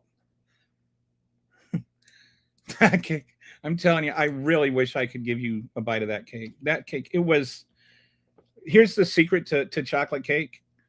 Put a cup of hot coffee in the batter. Then you won't taste the coffee, but it gives the chocolate so much depth.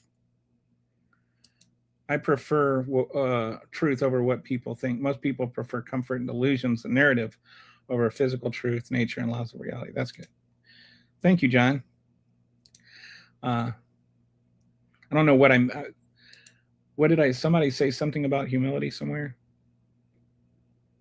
Anyway, I hear that from people all the time. It's usually going to be paired with some unhinged belief or sales pitch. Without it, our blind spots consume us like cancer. Well, apparently we've got a pro-humility crowd, which I agree with. Mass is also energy for what it's worth.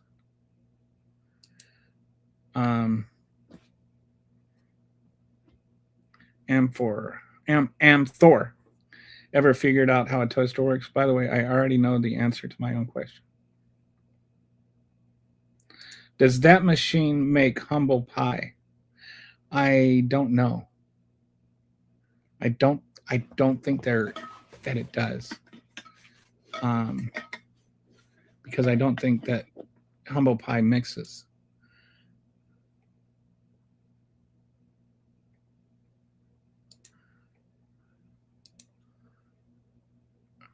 Somebody likes beans.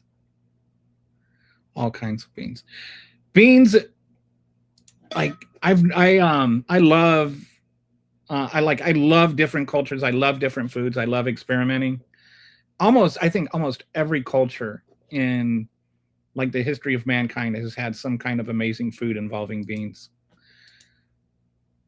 Beans, they're good for your heart. The more you eat, the more you fart. Okay, you don't have to out yourself with all your trading comment and then get defensive about it. I have an entire bottle of instant coffee for baking. Beans, they make you fart.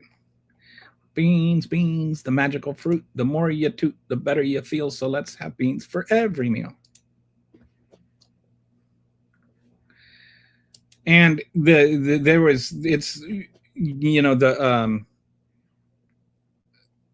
the thing about fresh milled flour is it's so much higher in fiber than regular flour. It's also the bioavailability is a lot greater.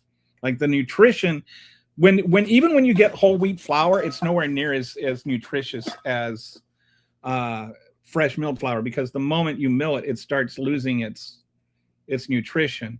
And like within 3 days, most of that is gone, and then the oils in the bran start going rancid. So that's why like people are like, they let white, like clean white flour actually tastes better than whole wheat flour, because you get that rancid, that taste that you don't like in the whole wheat. That's because it's been sitting around. But with fresh milled flour actually tastes way better than either one of them.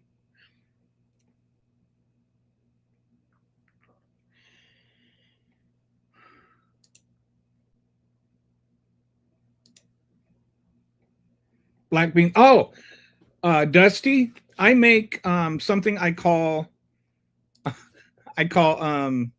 burrito brownies, where I make brownies with black bean flour, my Nutrimil, my classic, my mill. I know that some people use like cooked beans, but I use just dry black beans. I mill them to make black bean flour.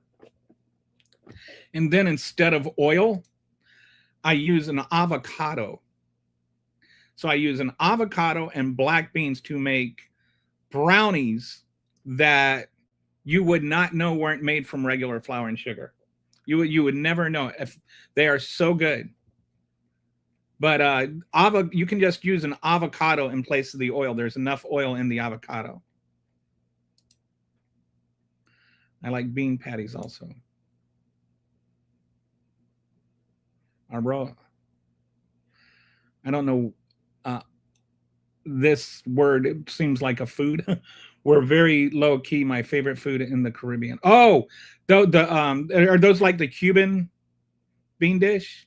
That's so good. Like black beans and rice, the Cuban black beans and rice.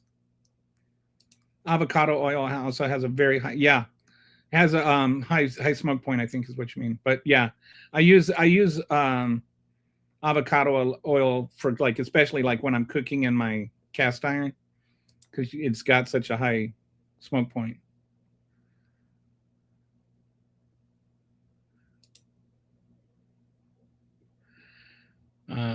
Please pray for the lost left. They approve criminals and drug dealers, woke agenda, and rapists. Well, that's a very helpful comment. Rice and beans. Ad hominem is always the last vestige of a losing argument. I've disagreed with most perspectives here, but this is the foundation of civics and civility. With the understanding of a better, yeah, I agree. I think if we disagree respectfully, we will eventually agree. As long as we keep things to facts, and I will change my mind if somebody gives me an objective argument that's reasonable. And there's been a couple of times on this show where people have corrected me and I've switched.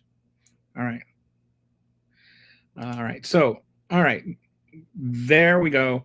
So anyway, if you want to get the artiste, MPK20, and don't forget to add on the free baking kit with it.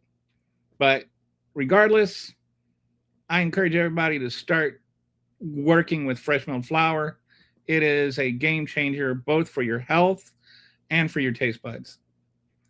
All right, so now we're going to go into the next thing I wanted to talk about, which I've mentioned this before.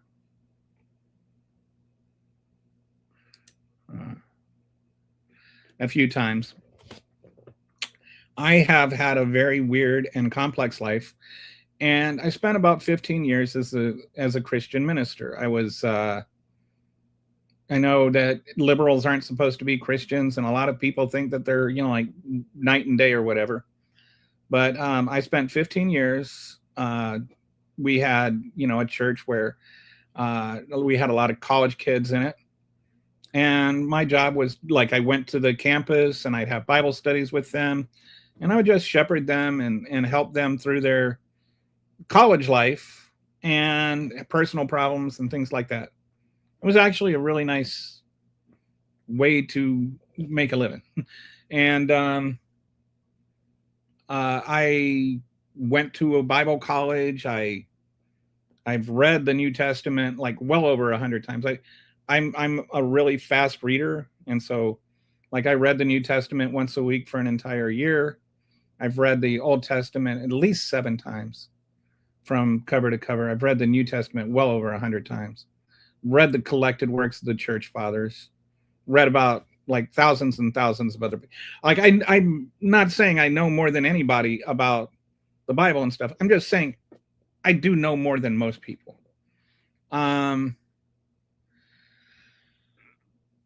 So I'm not just coming in. This is not like some attack on Christianity or something. I think there's sometimes, you know, MAGAs act like if you mention the Bible, they call you the Antichrist. But I've been considering the MAGA position on illegal immigrants, and especially these detention centers and stuff, and the actual Bible. And there was a verse that I've been thinking about a lot, especially. So I've got this slideshow here. And this is, you know, ironically called the Cruelty Behind the Cross. There should be maybe quotation marks around that word cross there. There is a cruelty behind the MAGA version of Christianity. How ICE detentions violate both the Christian values and constitutional law. Like I say, MAGA never stops talking about the Bible and the Constitution, and they don't seem to have ever read either. So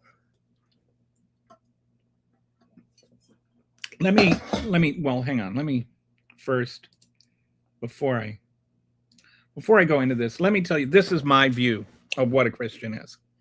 A Christian is someone who expresses Christ. That there is a, when he was on the earth, he expressed his Father. And now in us, we express him. What we do, what we say, everything represents him. So, like, you know, I can't think, I dropped the name. One of the, Augustine said, preach the gospel always, and when necessary, use words. if you're really living the Christian life, and I've had this happen several times, where people will say, you know, you're different. What's different about you? Why are you different than all the other Christians I know? And that's because I'm not trying to shove the gospel down their throat. I'm just living my life trying to respond to what Christ in me is doing.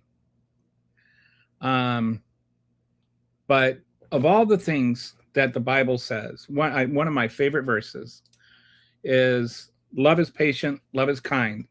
It does not envy, it does not boast. Somebody was talking about being humility there earlier. Yeah, love does not boast. It is not proud.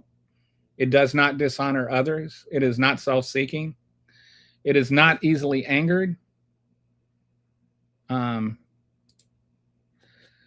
It keeps no record of wrongs.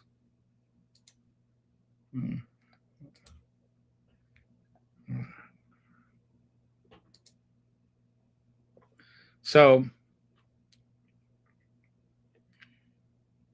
this is even just these three words, love is kind. I think that, to me, kindness is God expressed. Kindness is love expressed. Kindness is the difference between saying you're a Christian and being a Christian. It is your acts. It is the acts of being a Christian. If you're not kind, then you're not living Christ. That's my personal view. I'm not saying you need to be a Christian. I'm not saying anybody is or isn't a Christian. This is just my personal view, that if you're a Christian, you should, like, if you're living the Christian life, kindness will be a virtue in you. I do not see the current situation with the detention of immigrants as something that anybody could ever describe as kind. And yet the entire MAGA movement tried to define themselves as a Christian movement. All right. So there's 73,000 current people being currently detained, and about half of those are asylum seekers. And as we just talked about, asylum seekers are not here illegally. They're not here. They're not criminals. 74% of them have, 74% of all people don't even have a criminal history. And then most of the people that have a criminal history at all are things like they ran a light, or there was a rolling stop, like they're misdemeanors and traffic violations. Only, like, I think it's only 6% of them have any kind of violent criminal history. And that's not that's all the detainees, not the asylum seekers. So we've got Jacqueline Cal Menquin, a 7-year-old child from Guatemala. She died of medical neglect in CBP's custody. Her family was denied water. Father was forced to sign English forms that he couldn't read. So they forced him to sign these papers. He didn't know what they were. The family was denied food and water. She died of, the cause of death was dehydration. She had some other conditions which made it worse. But if she had just gotten some water and some medical care, she probably wouldn't be dead right now. I'm just saying, killing children is not kindness. Killing children is not the Christian thing.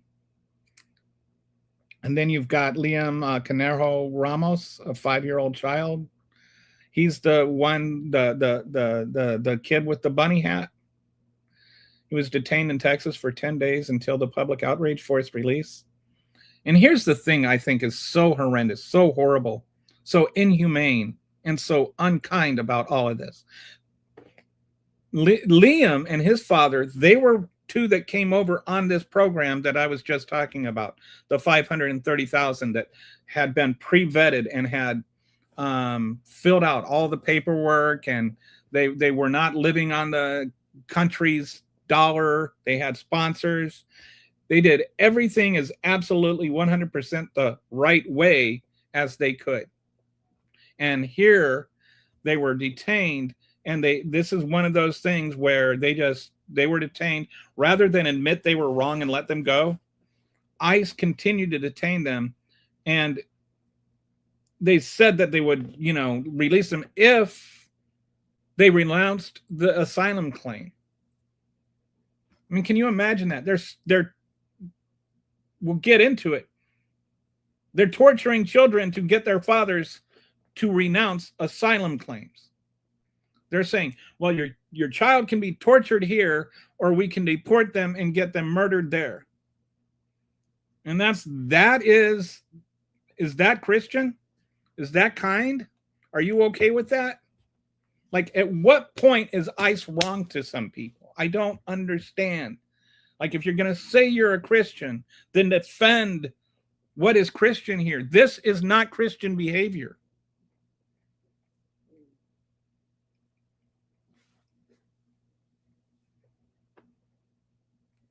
Okay, so we've got some.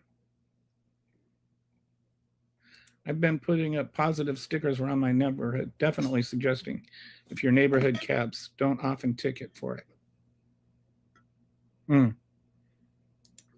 Do they collect works included Enoch and the Dead Scrolls? The Dead Sea Scrolls are not part. The Dead Sea Scrolls were, which I have read, by the way. The Dead Sea Scrolls were considered, they were ancient, they're pre-New Testament. They're not part of the collected works. The collected works were church fathers' writings from the early part of the church. The Enoch thing, I think, is like an apocryphal book of the Bible.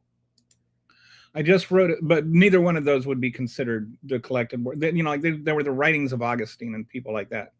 I just wrote a paper about this last week. Nowhere in the Bible does it say that it's our job to impose the law that is written in the Bible. And this is a really accurate observation. In fact, if you read all the Gospels, this is one of the really striking things. Jesus did not condemn any sinners. Like, he never went up to sinners and said, oh, stop sinning, you bad person. I mean, he would, like, there was the woman that was caught in adultery, and he told her, go and sin no more. So you can say, well, he told her not to sin, but, don't want to go into that. It's more, he was speaking into her, the empowered to not sin. But he didn't condemn her, he forgave her. They were going to stone her. And he said, he who is without sin cast the first stone. All right. There was one group of people he would criticize, one type of person he would criticize. And those were like the Pharisees and the ones that actually went around trying to tell other people to follow the law. And in the New Testament, Paul addresses these people. He says, you who say follow the law and do another, you who say one thing and do another, do you not know that there is a worse place than them for you? Like, there's literally a special place in hell for the hypocrites, for the people that go around and like condemn everybody else and try to make everybody else behave in a certain way, and they don't worry about their own thing. The Bible the New Testament is clear. Don't worry about if other people are sinning. Where are you at? Where are you at? Okay. The Roman Empire was the bad guy usually. I recently heard a proverb where Jesus healed a Roman soldier because it was right to do as a medical provider. He did heal a Roman soldier's daughter. I think that might be it. But that was interesting. It was a centurion that he healed her daughter, but that because he was a Gentile and he healed the daughter, then that was like an indication that he wasn't just there for the Jews. Micah 6:8 is a good one too. That's the thing the new Christian society should always understand. Christ did not want you to come forced by gunpoint to listen to what he said. He wanted you to accept him with open arms. It's very common here. I think we're getting somewhere. Even like CC doesn't agree with everything. Respectfully, could this verse be applied to the act of? I never understood what virtue signaling is. I think I don't understand what virtue signaling is. I've looked, I've read the wiki page. I never understood what it is. I don't know what virtue signaling is. The only thing I can understand about virtue signaling is that to say something is wrong and make somebody else feel bad about it somehow means that you're pretending that it's wrong in order to make somebody feel bad about it. If I say racism is bad, I'm not virtue signaling. I'm not sitting there trying to pretend that I am this great person. I'm just saying, if it makes you feel bad that I say racism is bad, why do you feel bad that I say racism is bad? Like, I don't understand what virtue signaling is. It just seems like virtue signaling is an excuse to be a terrible person. And then you can just say, oh, you're just virtue signaling. Like, I don't understand why that is. Why can't we just talk about the thing that is being signaled about, Like, if I say criticizing DEA, I don't even know what virtue signaling is. I just know people say it all the time, and some sort of, every time it's brought up, it has somehow to do with something like where somebody was actually taking a moral position on something.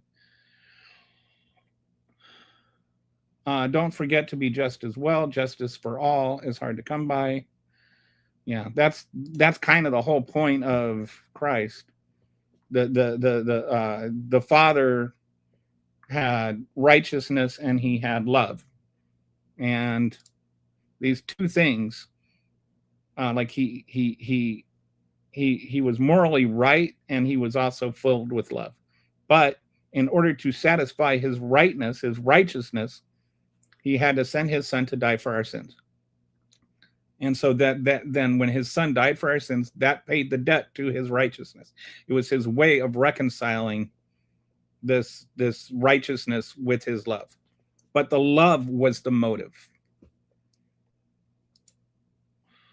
Bots have calmed down recently, Brett. It's not always bots, but a good chunk of them are sent during the major news events. I wish I was being tinfoil hat about that, but it is genuinely empowering. Yeah, a lot of it you can tell by the numbers as they jump in and out. Like, all of a sudden there'll be like 84 people, and then it'll be like 110 in 1 second. So like when it's inorganic additions, you can tell there's some bot activity. So if you break into your house and go to jail, should I get to stay out because I have kids? I honestly, Melanie, I have no idea what you're talking about. What relevance that is, what hypothetical you're talking about. If you break into my house, you broke into my house. Are you trying to compare breaking into somebody's house with crossing the border illegally and requesting asylum? Because that would be kind of weird. Let me put it this way. Let's say the neighbor's house is burning down and they come running into your house and saying, help, help, my house is burning down, my kids are in there. And then you called the cops on them for breaking into your house. Should they go to jail? If a child gets sick, it's the parents' fault. Not if the parents are in prison being denied the ability to take care of their child. Melanie is upset. Melanie seems to be, I don't know, like sometimes it's hard to tell with MAGAs whether they're honest people or just adhering to talking points. I'm like way behind in the comments again. Trump supporters lost the ability to think rationally. All right, so we're not as far behind as I thought. I think, what time is it? Oh, I'm only a few minutes behind. Okay, in the downtown section of my city, there's a lot of red circle with a slash over the top of Elon Musk doing his hail salute. Somebody must have spent thousands of dollars. Oh my goodness. Those, I wish I had one of those. At what point do we say we don't take care of everyone and don't come? I think I had someone of the Democrat side say this. Don't. Well, John, at what point do we? Like, if you feel like there should be a point, we do that by legislation, and we have like honest honest conversations about it. At what point, at what point does somebody lose their right as a human being to leave a country that's trying to murder them? Like, what is the point? We are like, in terms of number of asylum seekers and refugees that we accept, we're barely scratching the surface compared to other countries.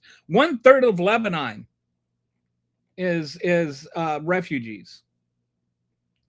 I think we're like below 2%.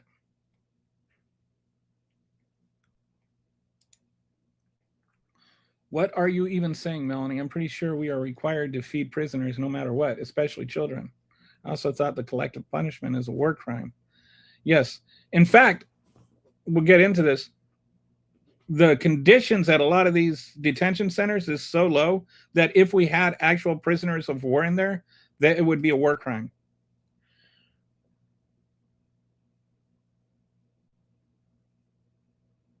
What did yes, Screw AOC for saying that? I know she saw the writing on the wall, but holy cow, she makes herself look like an ass so often. It was taken out of context.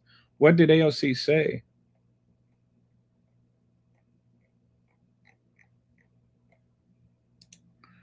Virtue signaling is self-celebrating the standard norms of today as if they are moral accomplishments, and then using them to mischaracterize others in order to put them down and highlight unjust self-evaluation. I have no idea what that means. It sounds like, okay, self-celebrating the standard norms of today as if they're moral accomplishments. I don't know what that means. And using them to mischaracterize others in order to put them down and highlight unjust self-evaluation.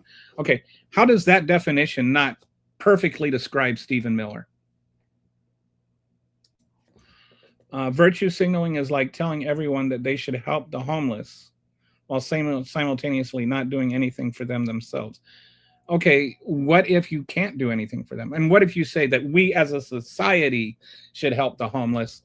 Like, I think that there's this kind of, oh, well, if you think we should help the homeless, why aren't you going out there? Why don't you have them live in your house? And it's like, well, I can't. That doesn't mean that, you have to personally be involved in things. I think that I think that the words virtue signaling are used to dismiss social responsibility. I think that it's a cop-out. I think that they're just words that what are some of the other ones? Like virtue signaling is one of them.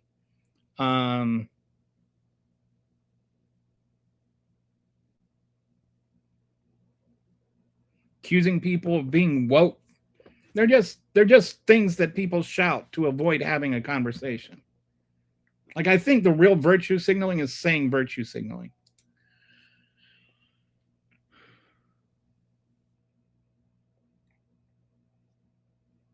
I like the Gorilla social help at Young Mug. I actually do all the time despite my being disabled myself. The people putting up stickers do it for the love of the game. It's ultra perception. If you claim to be better because you care more about the homeless while also doing nothing for them, then you are virtue signaling. But how do you like, I see people use this on social media. How do they know if you're not doing anything? Like, I feel like they use it to avoid having a conversation. You're just virtue signaling. And so then it's like, okay, and even if somebody is virtue signaling and they're not doing anything for the homeless, does that mean that we don't need to do something for the homeless? I feel like it's a cop-out word. I feel like the thing that they're trying to say about virtue signaling is actually virtue signaling. The right views the left's imposition of their ideology, specifically on their children, as a trespass the left refuses to acknowledge. Okay, give me an example. How is the left trying to impose their ideology on their children? As such, the left invites in counter-cruelty and feigns victimhood. I don't even know what you're talking about. Like, feigns victimhood. What victimhood? Who feigns victimhood? Nobody has ever feigned victimhood as much as MAGA. MAGA acts like if somebody else can read a book about gay kids in the library, then somehow they are a victim. Like all of a sudden the left is trying to impose their ideology on them just by letting some kid read a book. It's not even their kid. But having that book be in the same library their kid is in is somehow imposing victimhood. How is the left ideology trying to impose itself on the right? Like, how is that happening?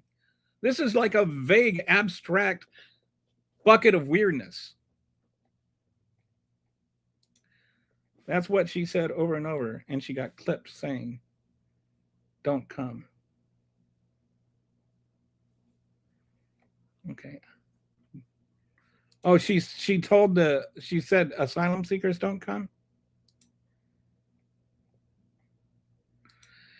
I don't, like with anything, I always like look at context and like the rest of what they said. It's too easy to distort somebody. I don't think that we do ourselves favors when we take something somebody says out of context and try to represent it as something that is not what they actually believe. So too many immigrants at one time puts too much of a strain on resources and our ability to take care of our own and strain.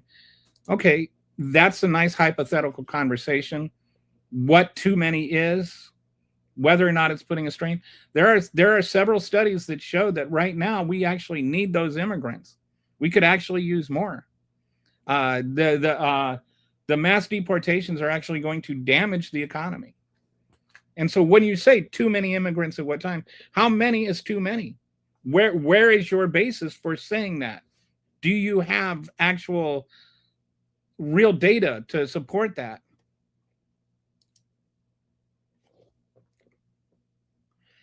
And Dusty, that's because Trump opened up TPS for Venezuelans right before he left office. That was one of the times, yeah. Don't whataboutism. I'm not whatabouting anything. I'm not whatabouting you. I am saying I genuinely do not understand specifically what you are saying. Please give me an actual example of virtue signaling.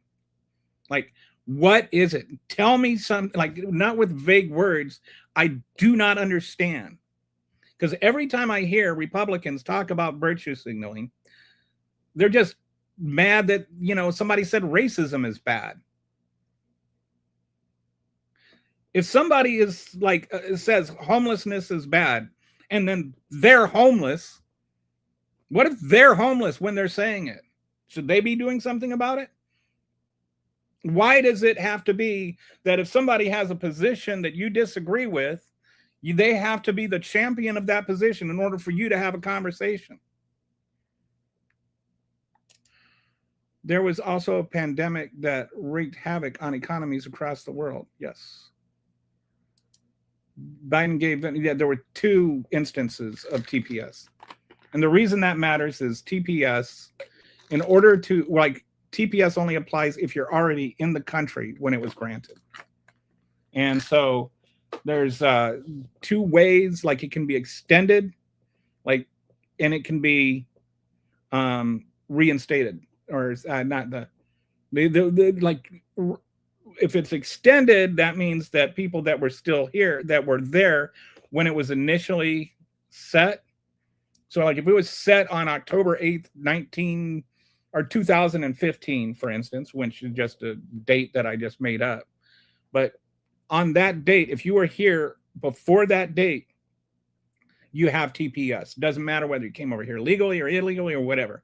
As long as you can prove you were here before that date, you get TPS. If you come over the next day, you can't get TPS. It only applies if you're already here, which is why when Republicans say things like, oh, it's just inviting people to come here, it doesn't, because it only applies if you were already here. Another thing that can happen is a new order can be extended, and then that changes the date. So that's what Biden did. So there are people that are over here on TPS that was granted by Trump, and others that were granted by Biden. But now Trump is ending all of it. On the internet, it is 100% a cop-out, but claiming that you don't no, I don't understand what the definition is. I really don't. And it's not that I haven't tried. Right now, I'm having a conversation. I just feel like it's so hollow and so empty that it's just meaningless. It's just every time somebody said, like people just say virtue signaling to avoid a conversation. Can you separate your feelings about virtue? No, I can't, because nobody that ever uses it seems to be able to do it. Like, I would just love to hear an actual example of virtue signaling and why it's wrong. I know, and I'm trying to engage in that debate, but I genuinely do not get what virtue signaling is supposed to mean. These books you speak of contain, no, they don't. But that's not really the point either. Are you for real going to act like Marxism isn't an imposition? I don't think that Democrats are trying to impose Marxism on the children of today, or trans secrets between teachers.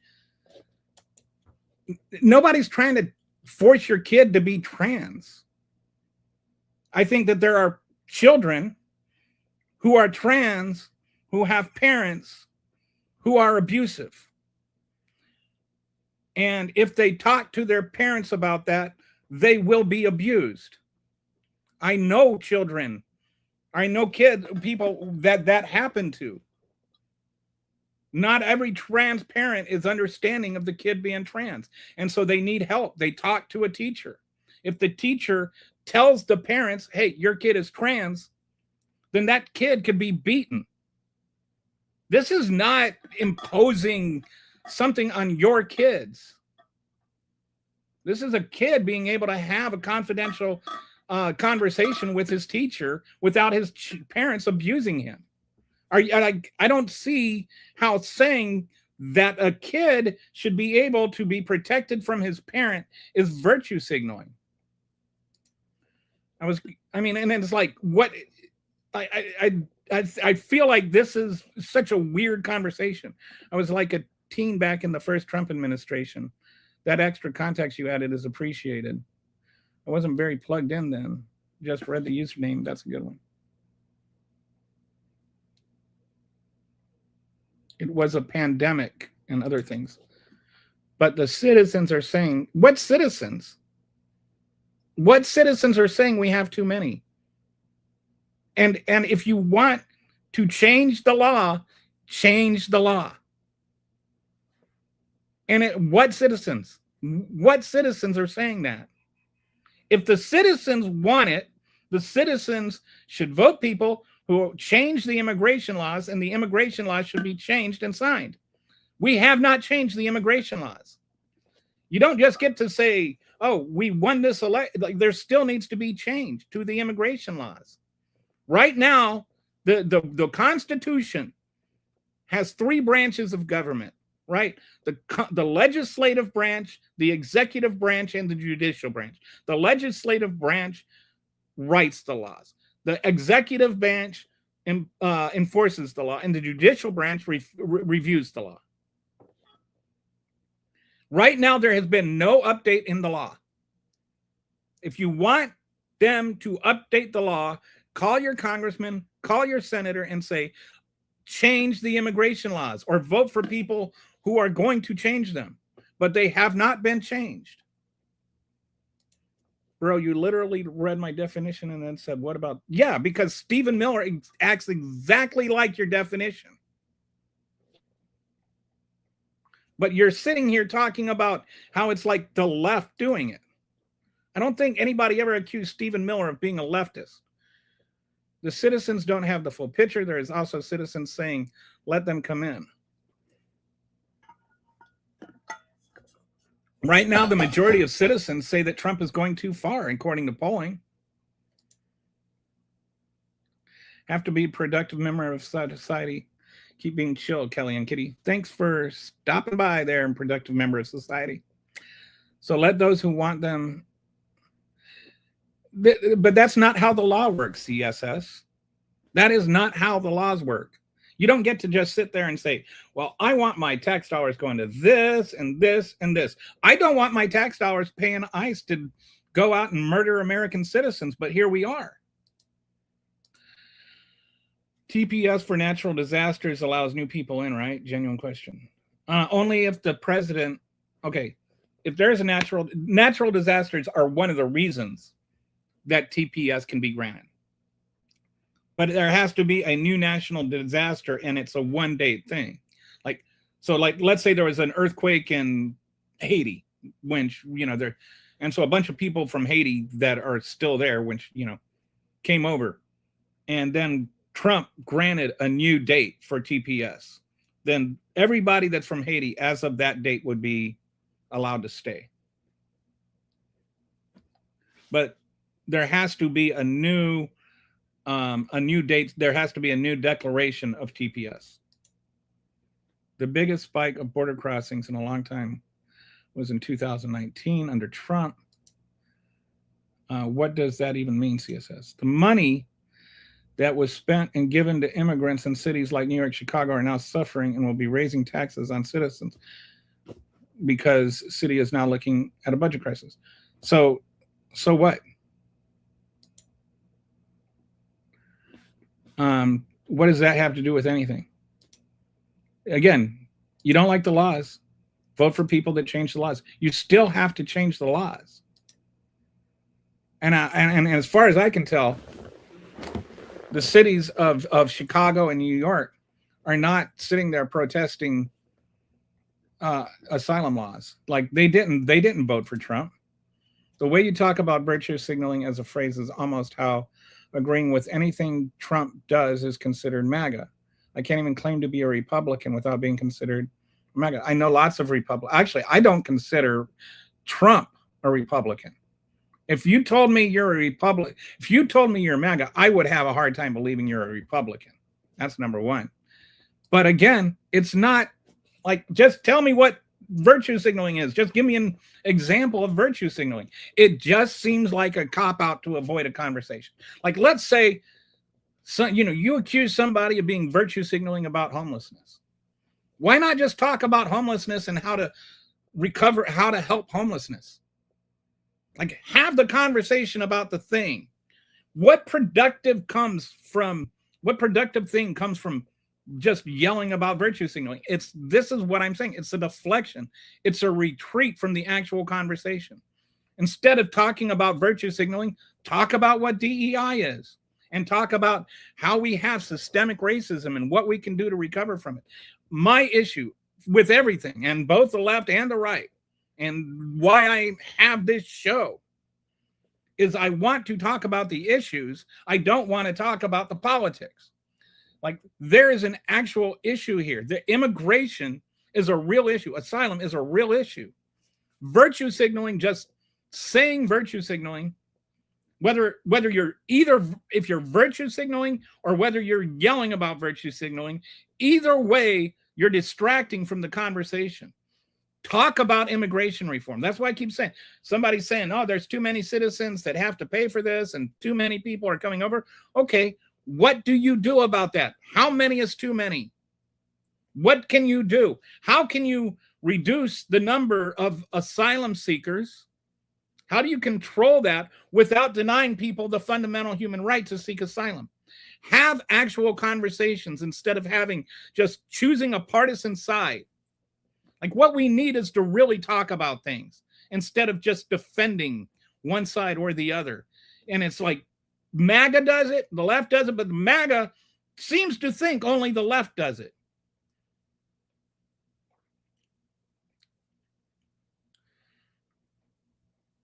That's got nothing to do with immigrants, John. What is 100% imposition? What is the imposition? Who is imposing what on whom?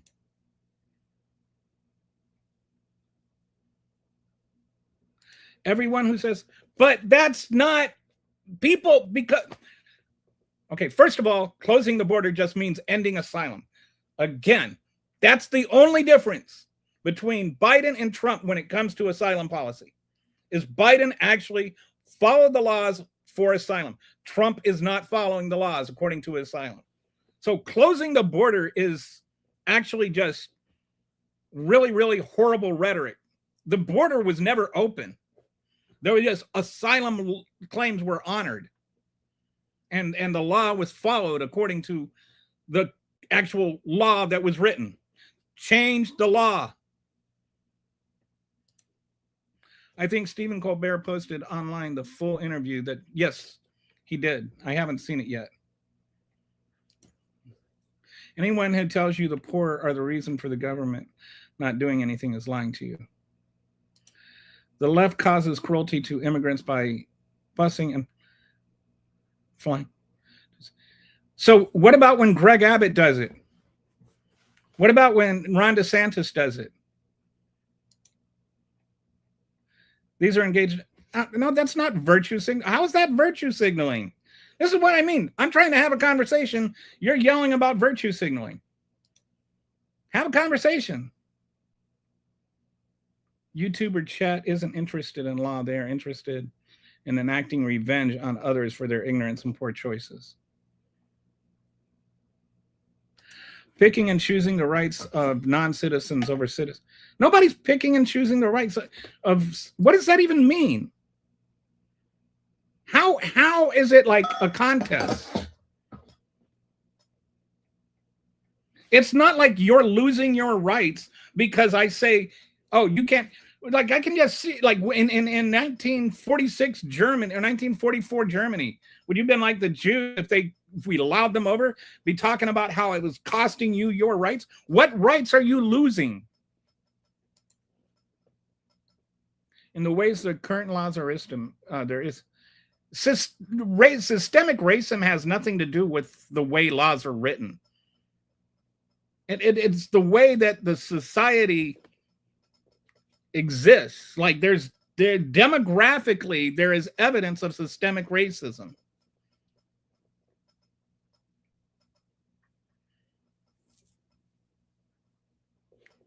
And it's not about white people getting better or worse treatment based on their skin color. We'll table this conversation for another time. But this is just a complete misrepresentation and misunderstanding of everything. It is the MAGA way to try and actually deflect from the real conversation. Right now, if you look at socially, economically, educationally, healthcare, virtually any way that you look at it, Blacks are disproportionately negatively affected compared to whites. So is that one of two things? It can only be one of two things. Either that is because Black people are just inherently inferior and they just fail to succeed because of that, or there is a systemic system that is artificially holding them down. All saying systemic racism means is that it's the latter. Systemic racism exists. Demographically, it is proven that systemic racism exists. Asylum law, another dumbass. Asylum is not a dumbass buzzword. Asylum is like a law. I understand the change of the asylum argument. Thank you. But Americans don't like their taxes being raised for anything, especially.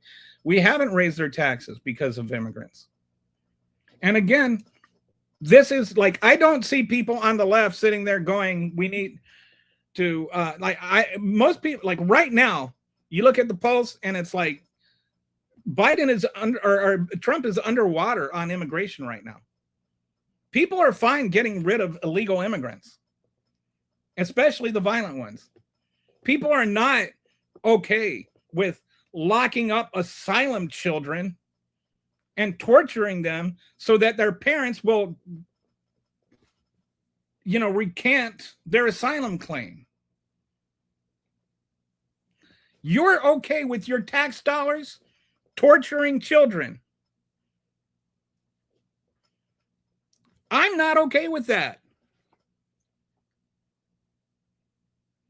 Your taxes are being raised because of immigrants. Actually, immigrants pay more in federal taxes than they receive. Undocumented immigrants. It is not a contest, it's reality. Elected officials do not represent foreign nationals. What kind of argument is that? Nobody's saying they do.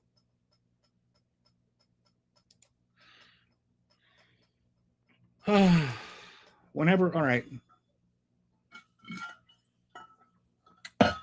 So I'm dehumanizing you by calling you MAGA. How is that?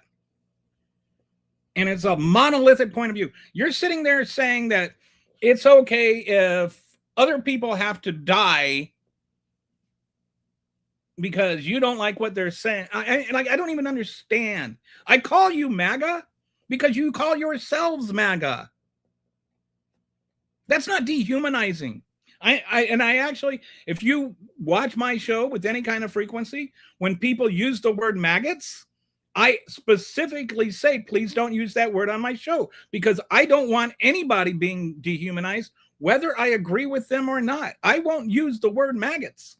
I will say MAGAs, but that's because MAGAs is a self-identified term. That is something you refer to yourselves as. I am just using the word that you describe yourselves as. I didn't say you are a MAGA, technically. I'm referring to a MAGA argument. It's personal choices being fed by racists who feed the victim theory. Illegals don't pay taxes. They depress working class wages. Rainbow Kitty, how you doing, buddy? How's it going? My gender dysphoria is getting better. My partner cuddled me until I felt better about myself. I'm happy for you and your partner. So let's go back to the, whoops. Let me go back to the deck. All right. Boy, it can be hard to have an honest conversation sometimes. Okay. So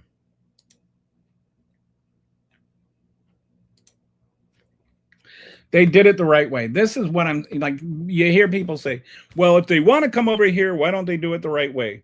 So the 530,000 CHNV, which is Cuba, Honduras, Nicaragua, and Venezuela. These 530 program recipients, they applied from their home country. They passed their background checks. They flew legally to the U.S. airports on their own dime. They never crossed the border illegally. They got work permits legally. They are sponsored. They found their own sponsors. Did not cost the government anything. Did absolutely everything illegally. Then Trump just took it away. Hours after inauguration, he revoked their legal status. Instantly made 1.6 million people lost their protections. And all of a sudden they were illegal just because he said so. Not because they did anything illegal. They never broke a law. They didn't even break a law coming here. But now they're illegal because Trump took away their TPS and suddenly they're here illegally. And some of these things are still in lawsuits and it may turn out, it may get reversed. But this is really terrible. And this is why I want to go back to, is this kind? Like, you call yourselves Christians. Is this Christian? What is this love? Like, you're sitting there trying to defend cruelty. Why do you have to call yourselves Christians and then defend cruelty? I have talked to so many people who refuse to consider being a Christian, not because of anything in the Bible, but because of the people that supposedly represent what the Bible says, and the cruelty, the constant cruelty. This is just cruelty. It is cruel to torture children so that their fathers have to make a decision between their child being tortured or their child being murdered. If following the government's own legal process makes you illegal, then illegal just becomes meaningless. It has no meaning at that point. And this is like, I know that some people are going to say, oh, you're being hyperbolic by calling it torture. All right. Let me highlight this. Geneva Convention requires for POWs. This is actual prisoners of war. Need to have beds and blankets. They need 90 square feet of living space. They need regular showers and soap. They need monthly medical inspections, or at least access to them, and protection from unpleasant treatment. In ICE detention, they're sleeping on concrete floors with plastic sheets. Most of them have no soap, diapers, or toothpaste. You have children like screaming in pain, being denied care. And you have the ICE, the guards or whatever they are, like walking around laughing at them, making fun of them, making racist slurs and jokes, calling them bodies. 2025 was the deadliest year on record. Was it the deadliest or the second deadliest? Don't know what the final tally was. Deliberate cruelty to forced deportation. There's some nuance in the whole thing with the deadly numbers, because what would happen is they would like when somebody was about to die, they'd put them in an ambulance and drive off as fast as they could. And if they were in the ambulance before they died, they didn't count as being died and having died in custody. But you know, ICE was still responsible for their deaths, so it's kind of just semantics. ICE detention reality, conflict. Okay. Oh, I see the AI thing's messed up. All right, so the MAGA Christian contradiction. What Jesus said, love is kind. I was a stranger and you welcomed me. Let the children come to me. What did you do to the least of these? You did to me. You know, well, love is kind was actually the Apostle Paul. But what MAGA does, MAGA denies soap to babies. They use children as bait. They separate families. Then they post Christian memes about deportation. And Matthew 7:16 says, by their fruits you will recognize them. You go and you look at the fruits of the flesh and the fruits of the spirit in Galatians 5. And tell me which of those describes Donald Trump. There is a cruelty that's there. This isn't about politics. This is about basic human decency. If we claim to follow Christ, and again, I spent 15 years as a Christian minister. I'm not anti-Christian. I love Jesus. And I think that,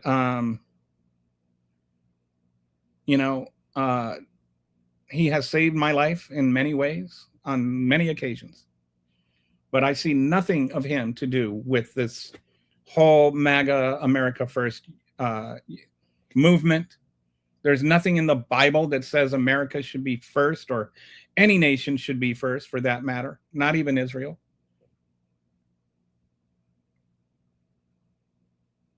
There's nothing about Christ. There's nothing at all about Christ that is remotely connected to this whole MAGA movement. All it is just cruelty and meanness. All right. So, whoops. That's right. Okay.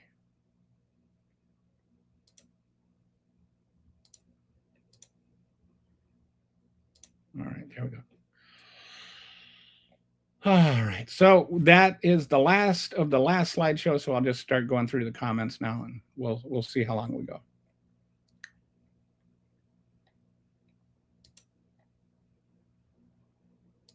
You are starting to argue just to win. You can't agree.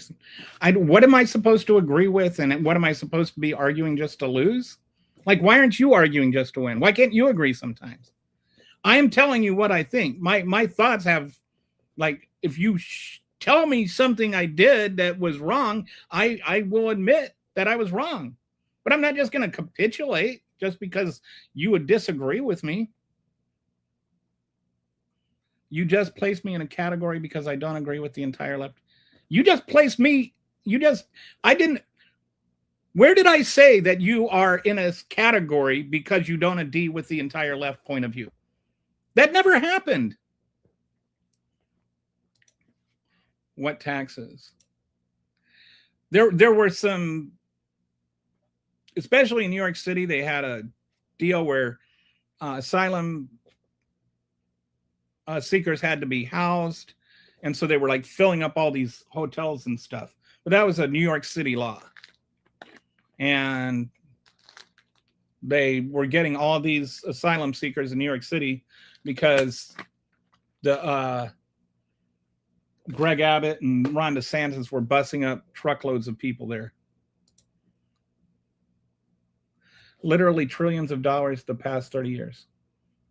Oh, you're talking about the how much undocumented migrants, undocumented workers paying taxes. They pay a lot and they don't get it. They don't get it back. Beware the man who attempts to use your beliefs as a cudgel against you. I'm not. It's you. I've noticed, CSS, you don't actually engage in the conversation.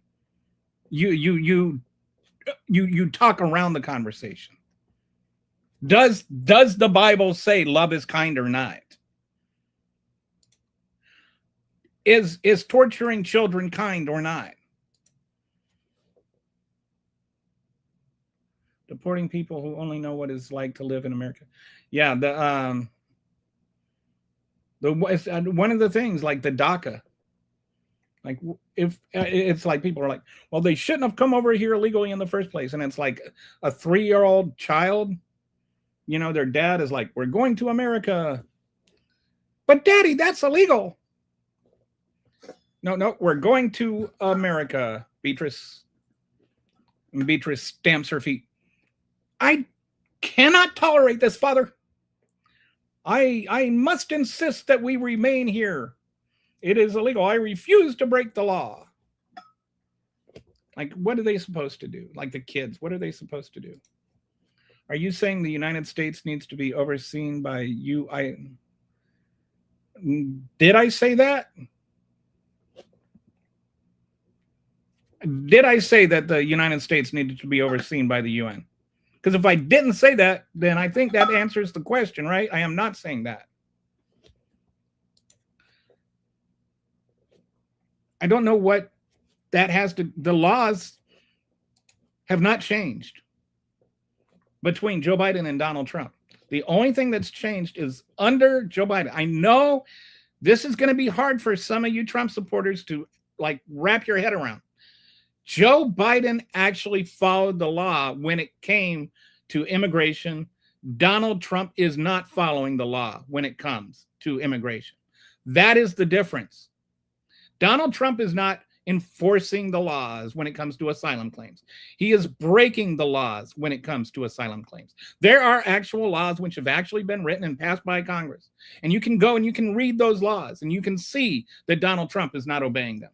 I know that your whole mechanism is just to yell Joe Biden bad, Donald Trump good, and to not actually look at what the supporting facts are. But the only one breaking laws when it comes to asylum is Donald Trump. Whether Joe Biden is dopey or not, at least he followed the law.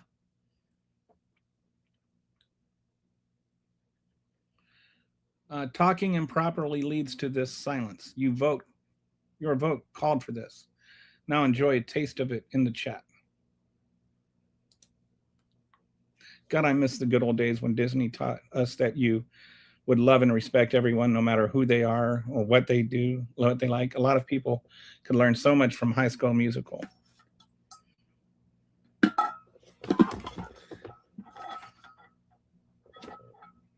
It's just like Why can't we just have a conversation about just what's decent? What is humanly decent? Like, is it humanly decent to torture kids to get their father to recant their asylum claim? Maybe the I see. That's where you were talking about the UN. I think we should.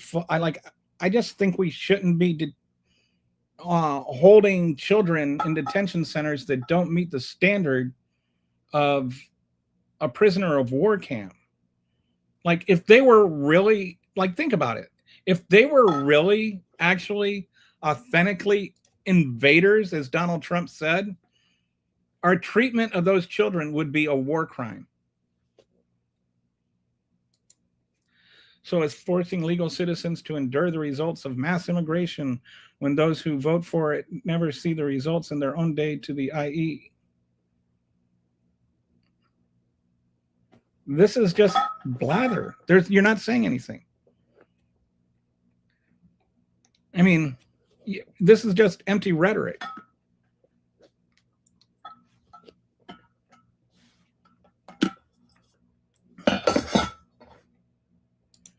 Love ICE. I hope they keep up the good work. Have fun getting all upset about it. Okay. Endure what? What have you endured? Yeah, I mean, it's like, this is just, I think, like, if I sound really extreme in my propaganda screed, then it must be true. A lot of other nations are very good with diversity. It's the US that isn't. Let me look this up.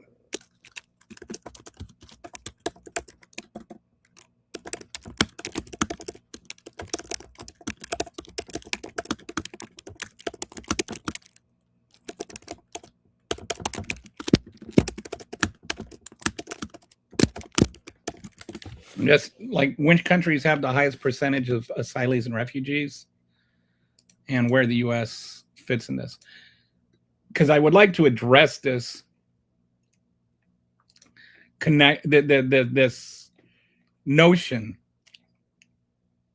that we have, like, massive number compared to other countries.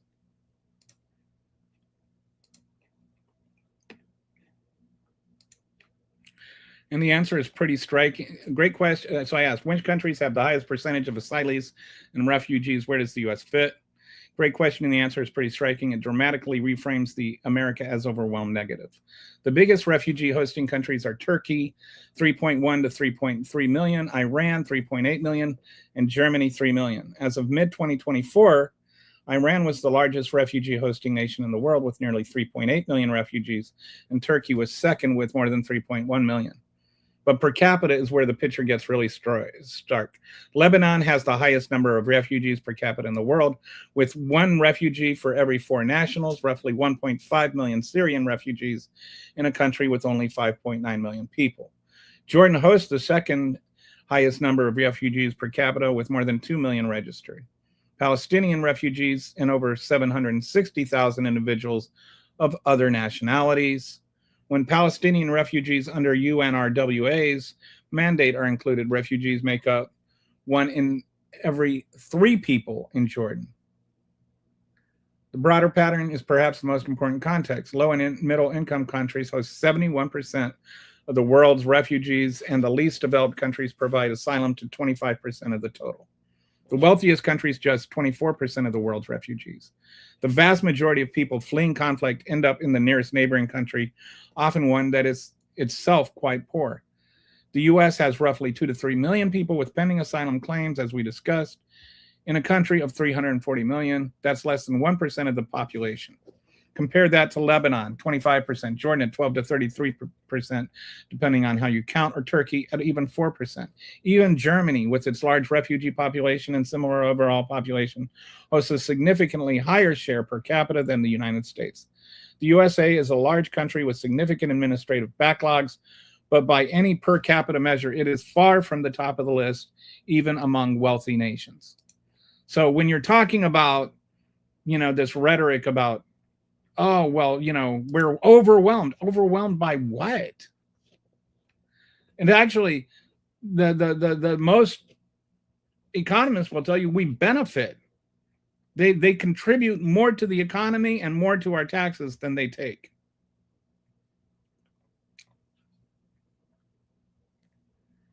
So Michael talks about the delusional lies, but once again, does not talk about what is being lied about. MAGA runs on cognitive dissonance and Trump's bullshit. Have you considered the troubling habit of treating every person on the right as if they are Trump himself? I'm not treating everybody. I'm treating you as you, not treating you as Trump. But have you considered like just actually engaging in a fair and honest conversation? Like I respond to you and you don't respond back to me. You just shift and make another ad hominem attack. You still haven't answered the question. Let me answer a couple of questions I have for you. Is there a fundamental human right to asylum? Yes or no? Is it in American law? Yes or no? Does the President of the United States enforce the law? Or do they just decide what laws to enforce? Condoning cruelty is condoning cruelty. Oh yeah, and should you torture children to get their fathers to reject asylum or to renounce their asylum claim?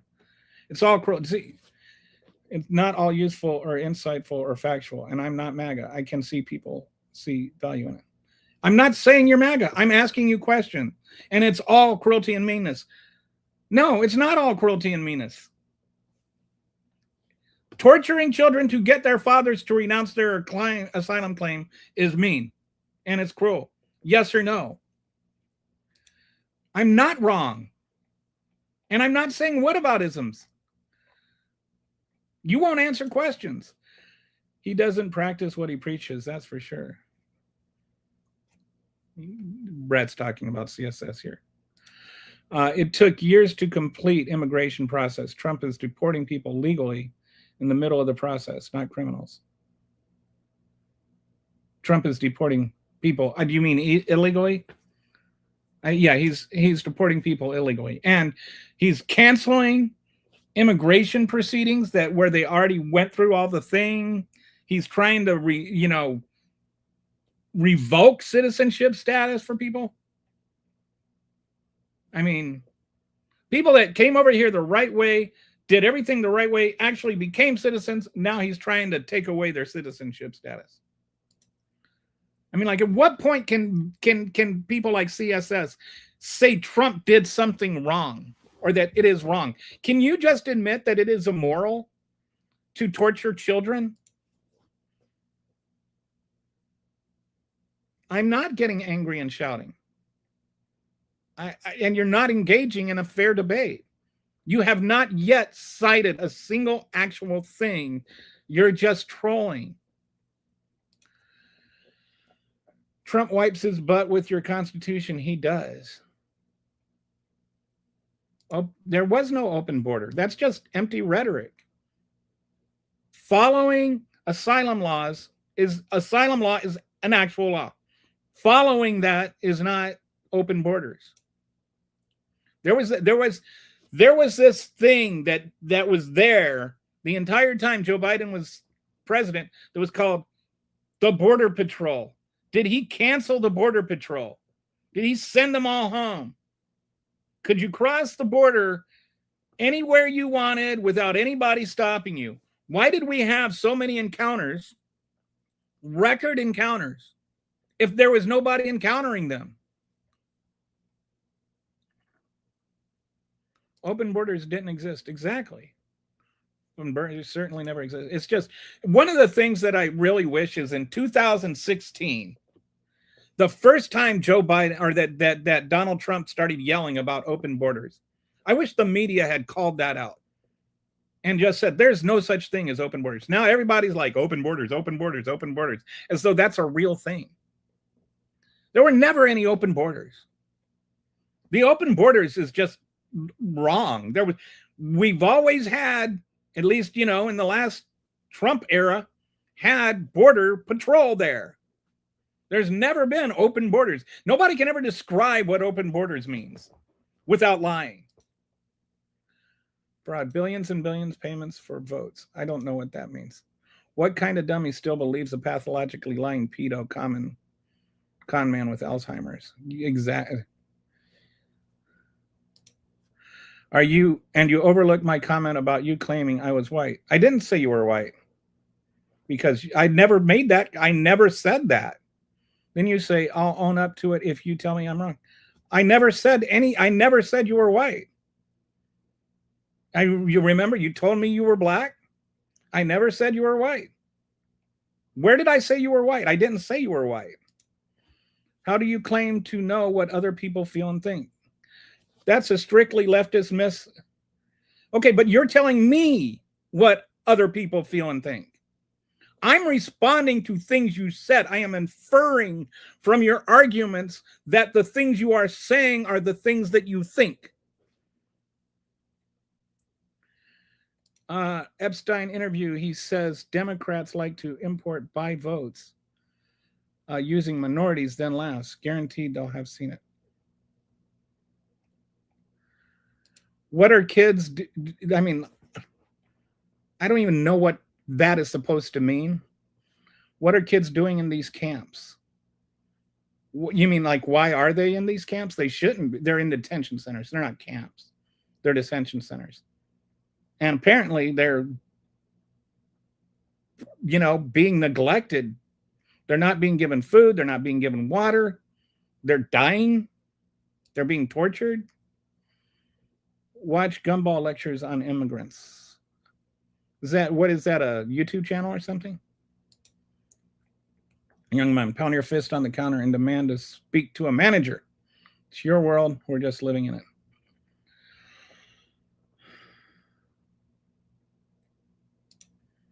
Clearly, you have never been a meter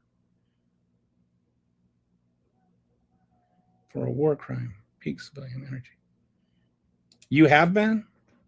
I'm saying there are standards for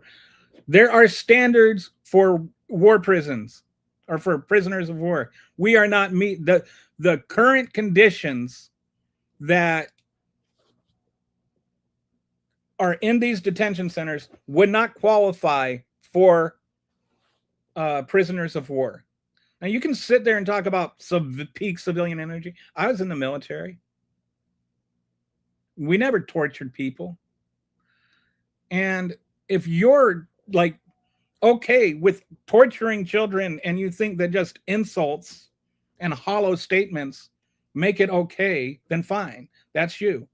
But yeah, I think that when a child is neglected healthcare, a 7-year-old girl is neglected healthcare and food and water and then dies of dehydration, I have an issue with that. I have an honest issue with that.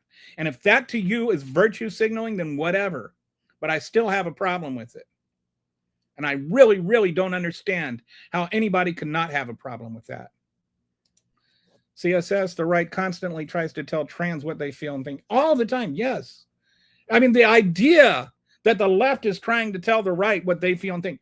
The entire right-wing platform is trying to tell the left what they feel and think. And somehow feeling or thinking or behaving differently than the way that the right wing sees the world makes you wrong. Like it's nuts. Where are the prisons for the kids? They're putting kids in these detention centers. Okay, let me ask.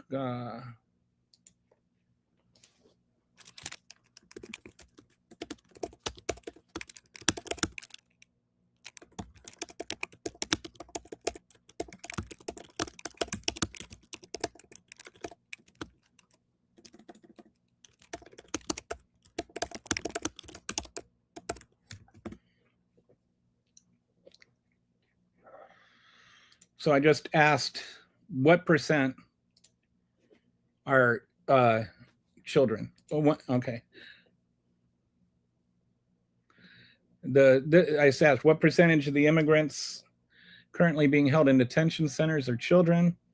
This is a question where the answer has shifted dramatically in 2025, and the data is genuinely alarming. The current numbers, ICE has held about 73 1,000 people in January 2026, an 84% increase from a year earlier, and roughly 6,000 of those were classified as family units, parents with underage children as of mid-July. That puts children at roughly 1% of the total detainee population by head count, but the framing underestimates the scale of problem considerably. The more meaningful metric is the surge. The number of children in ICE detained on any given day has skyrocketed, jumping more than sixfold since the start of the administration. ICE has around 170 on average day under Trump compared to around 25 a day during the last 16 months of the Biden administration. On some days, ICE has held 400 or more children. At least 3,800 children under 18, including infants, have been booked since Trump took office. There is a 1997 legal agreement called the Flores Settlement that is supposed to limit children detention. At least 1,000 children were held longer than 20 days, which is the court-prescribed limit. So what happened with Flores, if you don't know, this was a policy that was actually under Clinton, where they would, not ICE, the whatever it was called back then, they would hold children until their parents came, and then when their parents came, they would arrest the parents. And so there was an agreement that you couldn't hold children more than 20 days, and that kind of held until Trump. It came up under Obama because they just couldn't process them fast enough. So there were some people that violated Flores, but the goal was always to get them out. With Trump, the idea is to keep them in. He is not accidentally or, doing it to where he can't get them out. But the principle is you should not be detaining children in detention centers for more than you have to.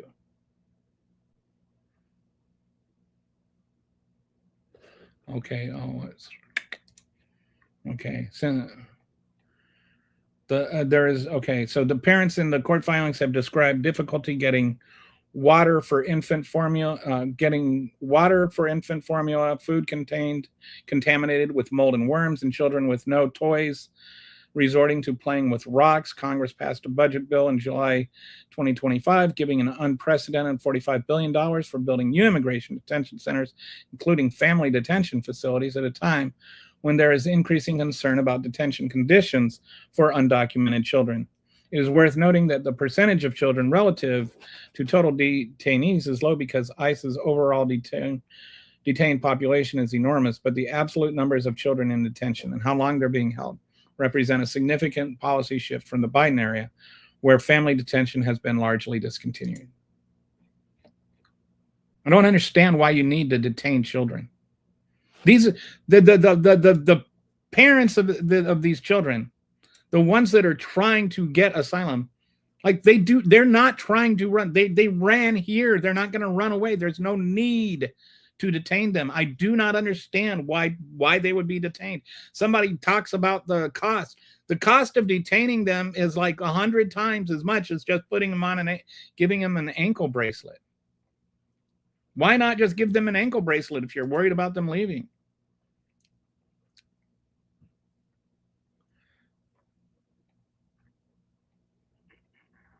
Obama deported 3 million. Yeah, this is not about deportations, Jester. Like Japan. Did you just say that Trump? Man, this is mass immigration may not be affecting you personally, Kelly, but it's affecting other. How? How?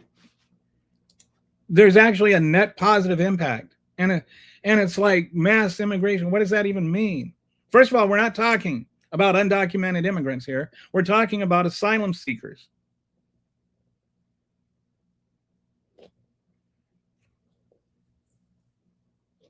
And it's not a negative impact on society. Obama had 0 rape allegations. Trump has 29. He wins something.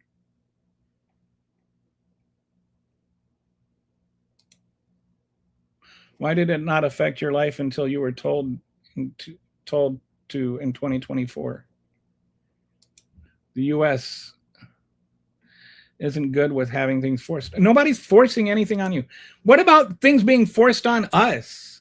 What about those of us who disagree with Trump, who have things forced on us? Is that good? What about all the things Trump is forcing on us? What about the things that I have to pay for financially? I don't want ICE agents murdering American citizens, but my tax dollars still went to that paycheck. And then you say, with those people, then demonize us until our culture needs to adjust to. What about the person that murdered those citizens, the people that murdered American citizens? And I'm told that those citizens were domestic terrorists. They were demonized. And I'm being told I have to accept it. I don't accept it. And I don't accept that somehow you're the good guys and the victims in all of this. You know who's the victims? The people who are getting murdered. You know who's the victims? The children who are being tortured in prisons. What do you think is the moral position here when it comes to torturing children? Is it okay to torture children or not? You won't address the real conversations because you know you can't. So you have to run around in circles.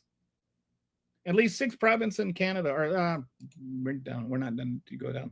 Obama followed due process and the Constitution. Obama's deported 80% were convicted felons, and Obama didn't kill American streets he didn't send 3,000 ICE agents to go and destroy an entire state's economy either. Biden named 0 things after himself. Trump did. 23% of messes. No, they don't. Another good question is, why are so many why so many desperate to get to the U.S.? What they running from? Well, they're running from cartels mostly, but from different places. Some are running from the Chinese government. Some are running from cartels. That's part of the asylum process. That's why they're running from those other countries. It's not that they're desperate to get to the U.S. They're desperate to get out of where they're being persecuted. That is what asylum is.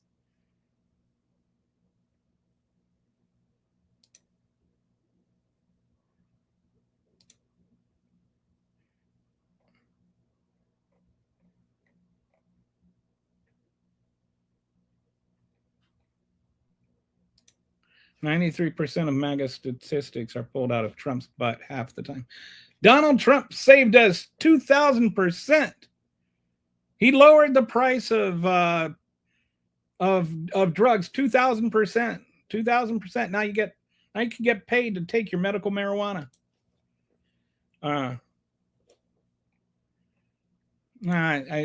He's got some stiff competition from Donald Trump. He thought the stealth bomb, you can't even see it if you're standing right next to it.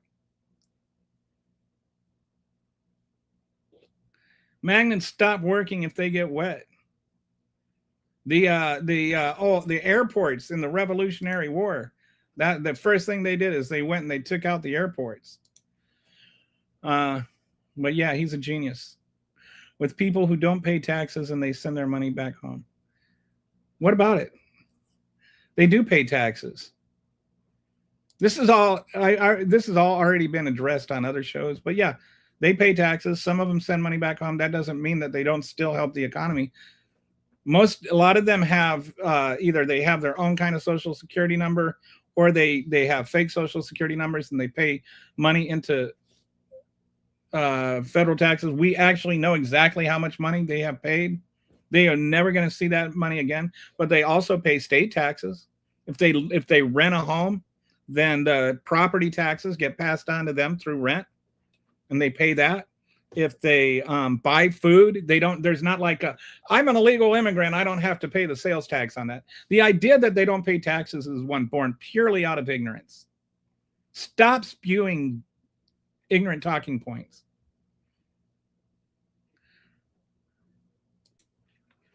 How much?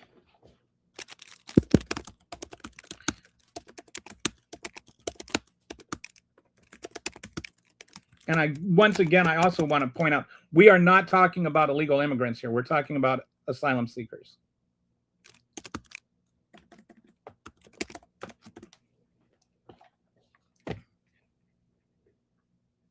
And so while that, okay.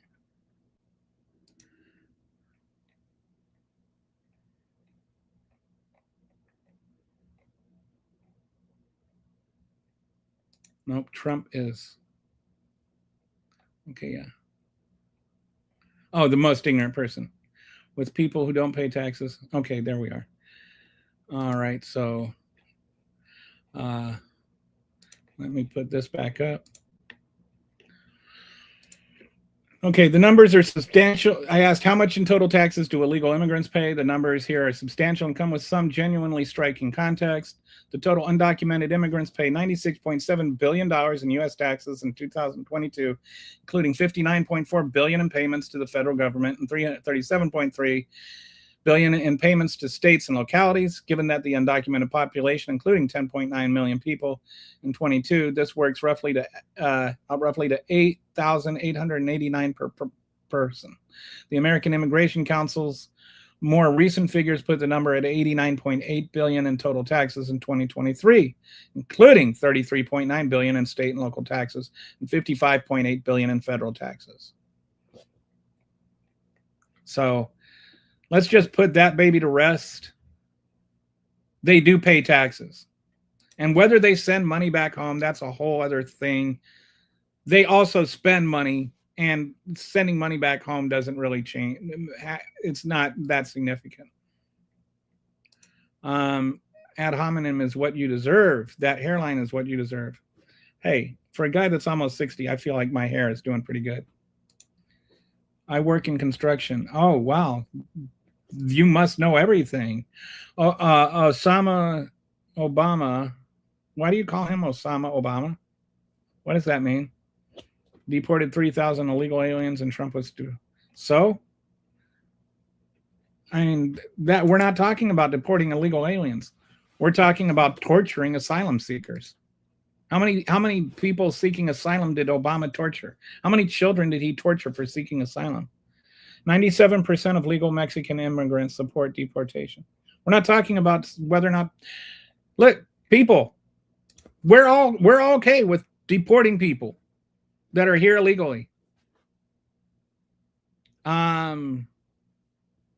Especially the worst of the worst. But right now we're talking about whether or not you're okay with torturing children because their father is seeking asylum. Are you okay with that? I noticed that you have to rephrase the conversation to avoid the actual conversation that we're having, which is that asylum seekers are being detained in prison even though they have done nothing wrong, and that the children are being put there, and that the conditions in those prisons are so bad that they qualify as torture for prisoners of war.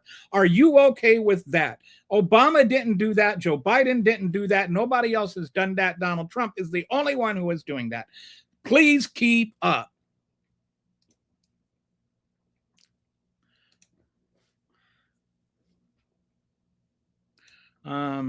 We are talking their best and brightest.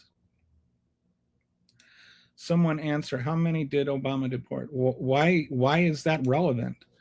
MAGA, please, how about you answer, how many how many children did he torture for seeking asylum? MAGA Light is a better description. We are talking the best and the bright.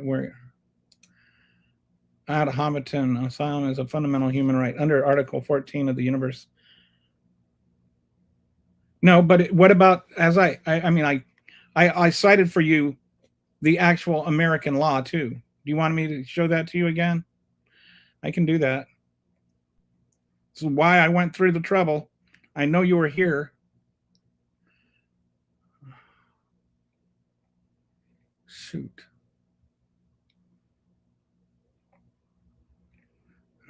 Oh, wait, that's that one. Okay, so here we go.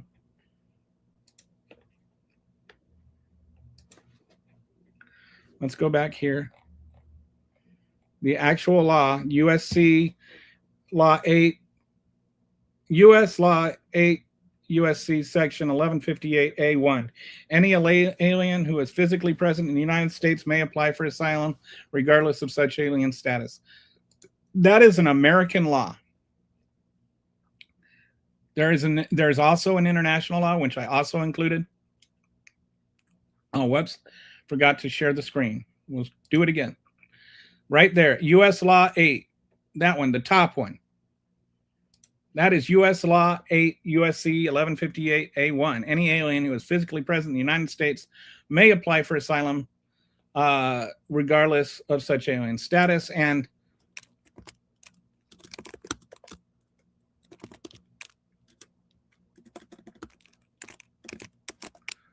let me just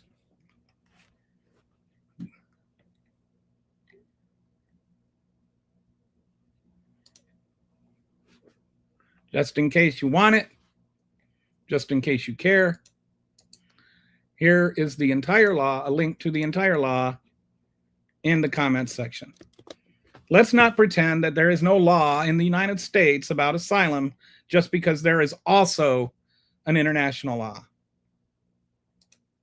I voted for all of it. No, you didn't, because Donald Trump never ran on that.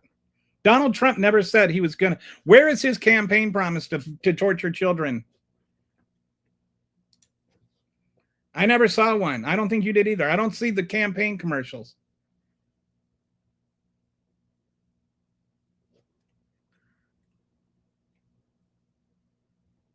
Crimea River is good comeback.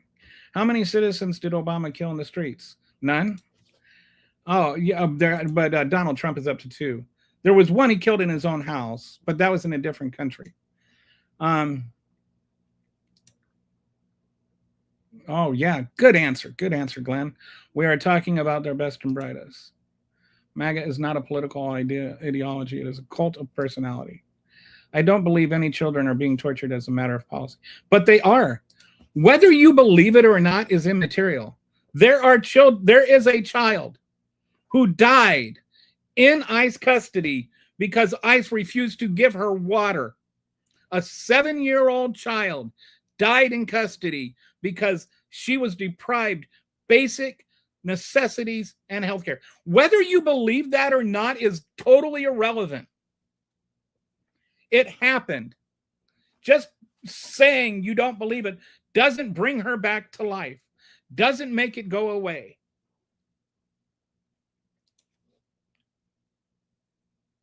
This channel is exactly like what you voted for. If you get out of line, you will be deported.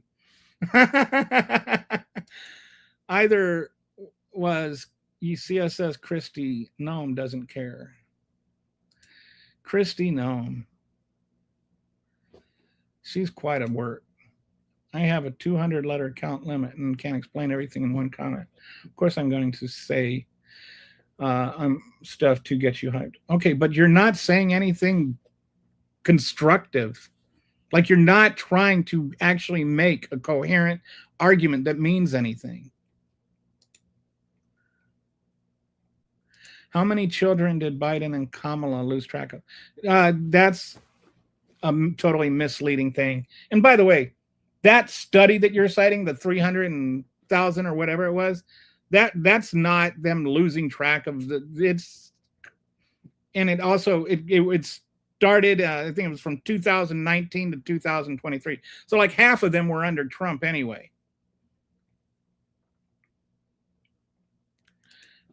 I watched 8,000 people cross the Rio Grande in a single day in person. No, you didn't. I wish they could have checked in the Russian collusion hoax too. There was no Russian collusion hoax. Obama departed. Oh. Yeah. I think we're about done with you, Glenn. There's never sand a shell. So says the guy that just refused to believe that this 7-year-old girl died and therefore she didn't die. If an American voters decided to do away with immigration altogether and stop taking any if the American voters decided to do away with immigration altogether and stop taking the American voters wouldn't have to do that. The American Congress would have to do that. You're talking about voters, but voters don't make laws. Like I've been told very, very vehemently by many, many, many Republicans and Trump supporters that we're not a democracy, we're a republic, right? So if we're a republic, which I'm pretty sure we are, which is a type of democracy, by the way, but the Congress has to change the laws. Congress has not changed the laws. I don't understand what part of that you're struggling with.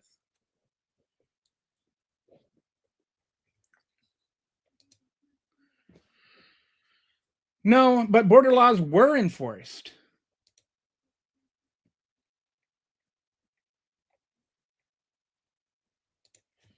Trump lied and said the radical left created transgender. Yeah. And doctors or like teachers are sending boys home as girls and girls home as boys. And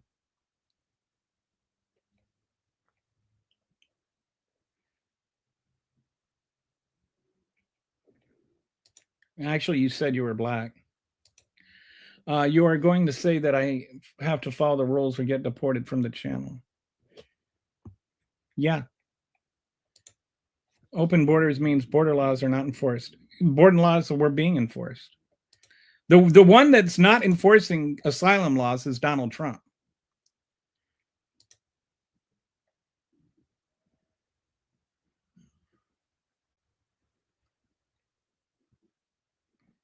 I am black and Trump is a pig.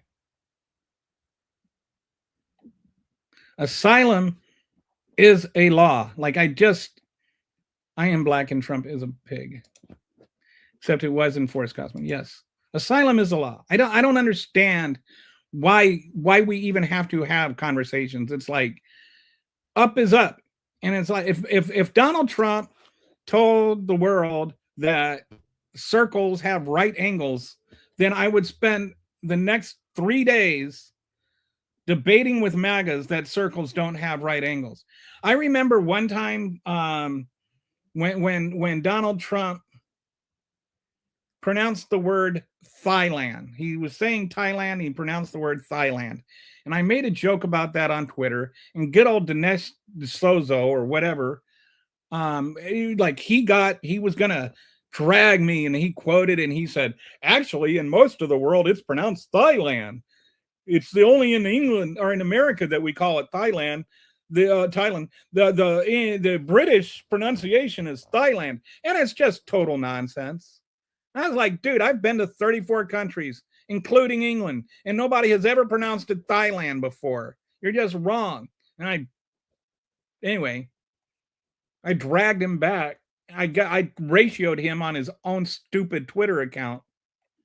But this is what happens. It's like Donald Trump will say something stupid, and then MAGA will sit there and defend it to the uttermost. I'm surprised I haven't had any arguments on here about how magnets really do stop working when they get wet, and how there really was an airport in the Revolutionary War.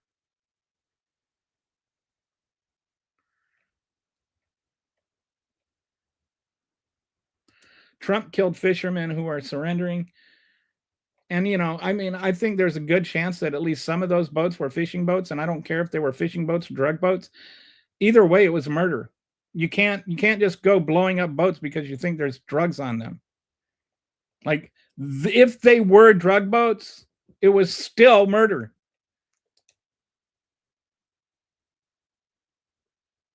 So you want to vote for it, but you don't want to apply to you. I think you just basically encapsulated all of MAGA in a single sentence there. They want to vote for it. They you know, they're all for cruelty as long as it's to other people. You notice all their stuff about the SAVE Act.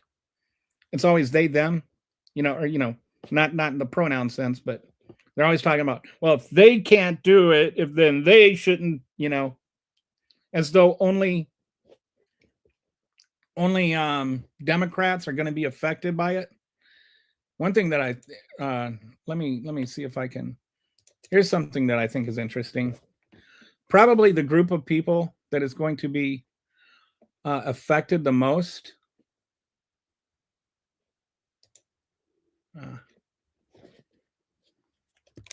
What happened? The group of people that are affected the most are the one that's going to have the most people.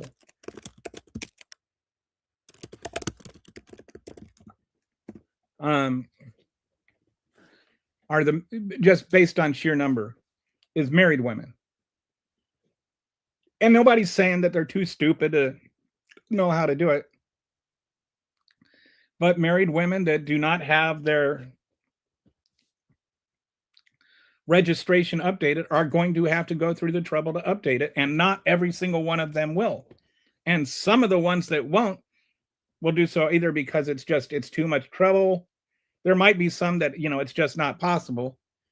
But a lot of them, it's just, they've got a lot going on. Married women, they might have kids that they need to take care of, and it's just all of this trouble. And some of them aren't going to vote. Some of them are just not going to vote. And that's the goal. But you know what? Look at this. Look at this. I didn't realize this at first. Based on data through my knowledge cutoff, here's how married women voted in the 2024 presidential election.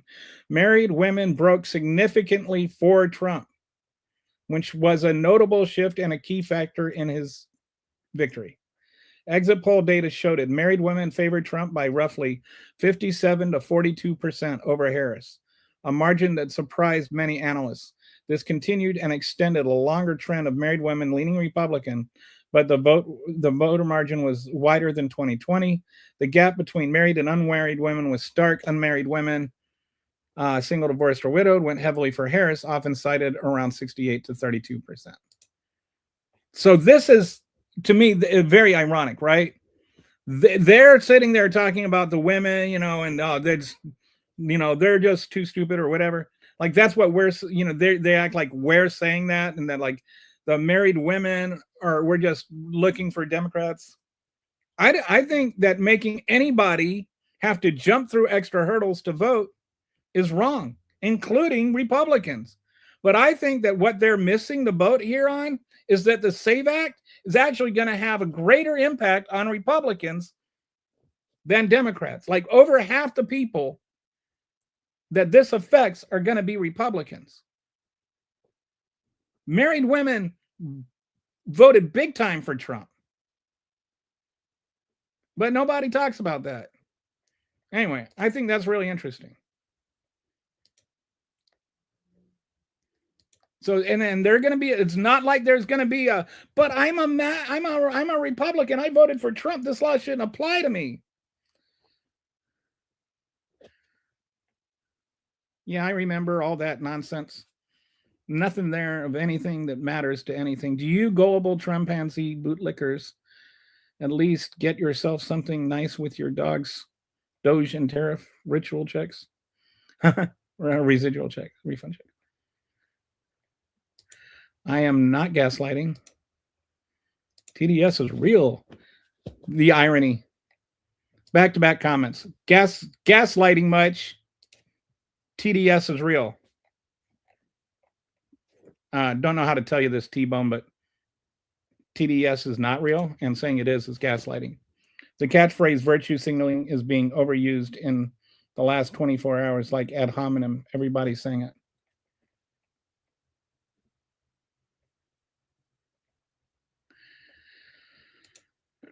Hell, I'm a Democrat and I voted for Trump. Oh, you, Jeter, he has to say this every single time. I voted for Trump because the left would hold.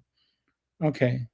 You voted for Clinton, or you voted for Trump because the left wouldn't hold Hillary accountable, even though Trump wasn't being held accountable because of your vote. Jeter, come on. Derek wants his name back.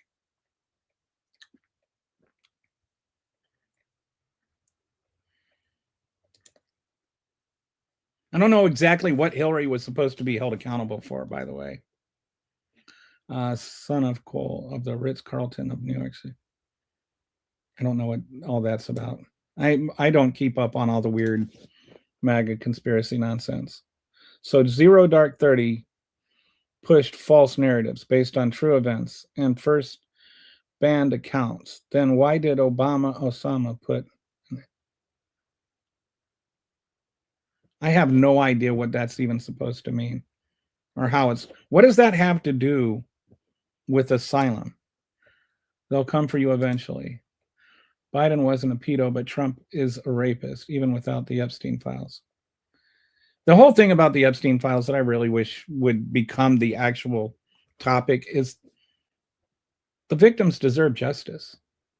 And when you had the person most responsible in the entire country for bringing people justice, and she said to them,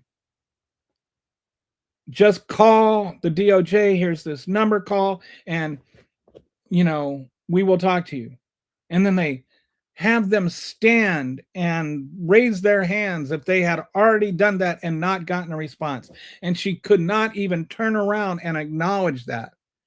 This is a person, like, if you think about this, I don't know, maybe it's happened somewhere else at some other point in history, but every time I think about this, it just like boggles my mind afresh.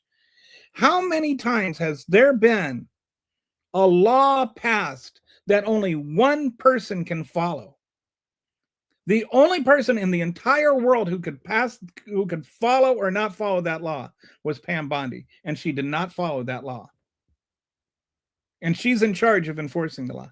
I find that, like, the irony of that. And then she's going to sit there. She can't even turn around and acknowledge those Epstein victims that are raising their hand. She's just a horrible person. Going back to the whole thing, what is kindness? What is love? Is that kindness? Is that love?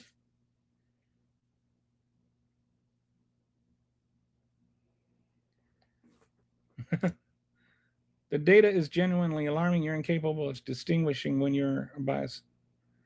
Dude, that was a quote from Claude. I was reading what Claude said. What is the bias? E. Jean Carroll has nothing to do with the Epstein files. No, she does not. Who's they? I don't know who they is. I don't know what you're talking about.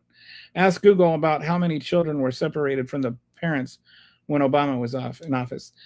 Children weren't separated from their parents when Obama was in office. I think you're confusing that with the children that came over that were unaccompanied minors. They weren't separated from their parents. That's why they were called unaccompanied minors. That means they were not accompanied with their parents, T-Bone. How about you get some meat on that bone? Maybe the words were too charged. You'd have to ask YouTube that. I have like just whatever the standard filters are. I have a couple of words in there that I find extremely.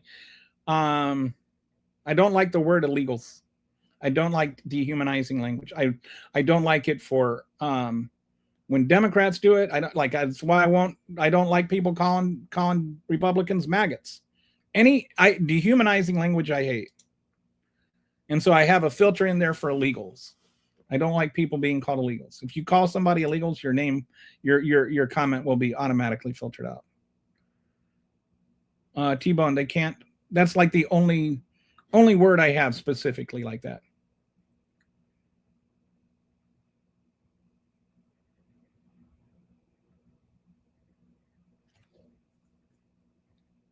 What truth can't we handle? You're so, like, Jeter, you're kind of a very obdurate person. Dechain children because they're used in a chain migration. What are you, like? Some of you guys are just so weird with all your massive conspiracy weirdo nonsensical rambling stuff. We're talking about asylum here. Bank records allegedly show Senator Lindsey Graham laundering significant Ukraine war funds via Latvia into his accounts per ex-CIA officer Larry Johnson. Ooh, is this a new thing to you? Let me...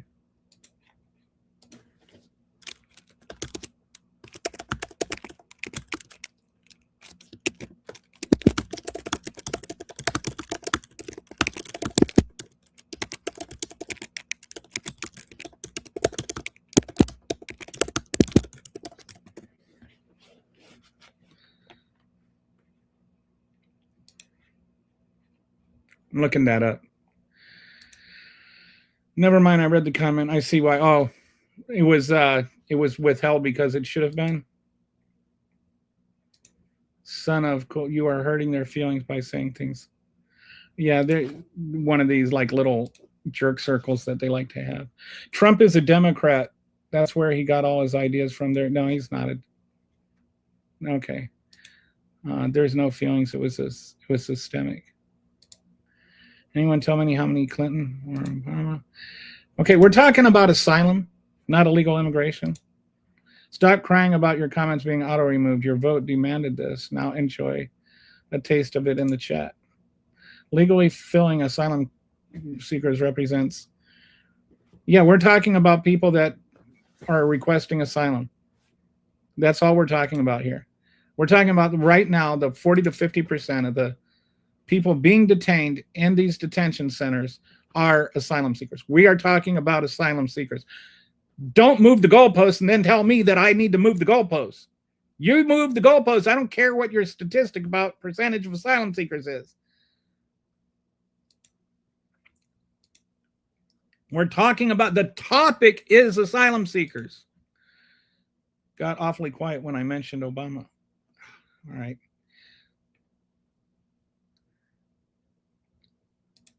I did not. All right. Or just bye, Jeter. You're just a troll. All right. Anybody else wants to be a troll, go ahead. But I mean, there's only so many stupid comments you get to make before I just get rid of you. If you're going to make a...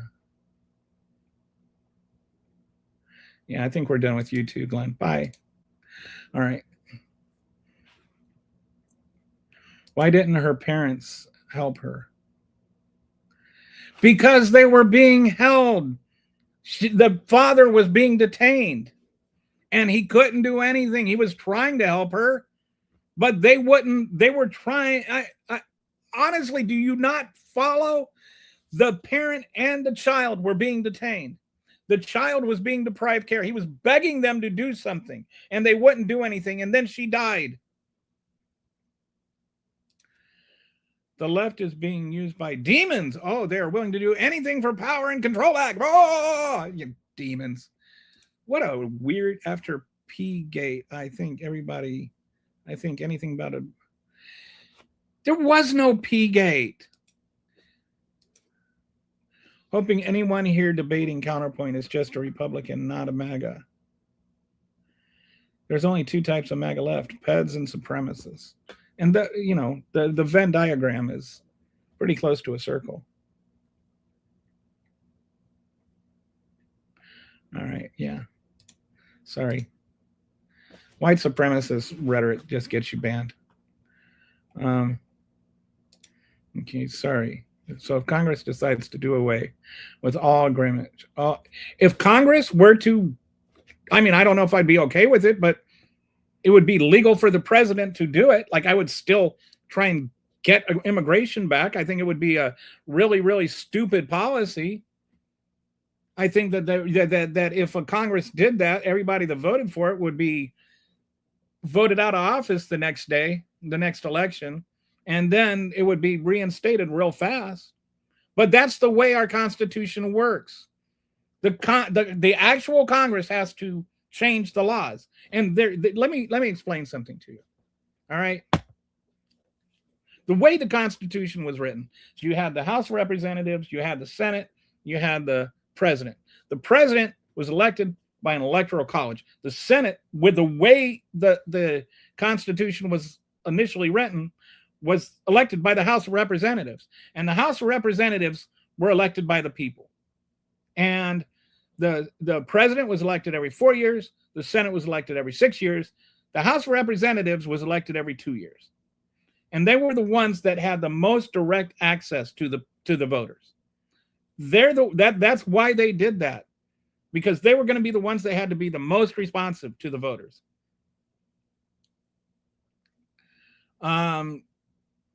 Now we vote for the Senate directly, based on an amendment, but that's still only 6 years. The way they wanted it written, the way they wrote it, is that if you had crappy policy, you had to answer to the people, and you had to answer to the people soon. All right. So yeah, that would be thrown out. I mean, or that would not. The people that voted for that would probably not last long. But yes, if the laws change, the president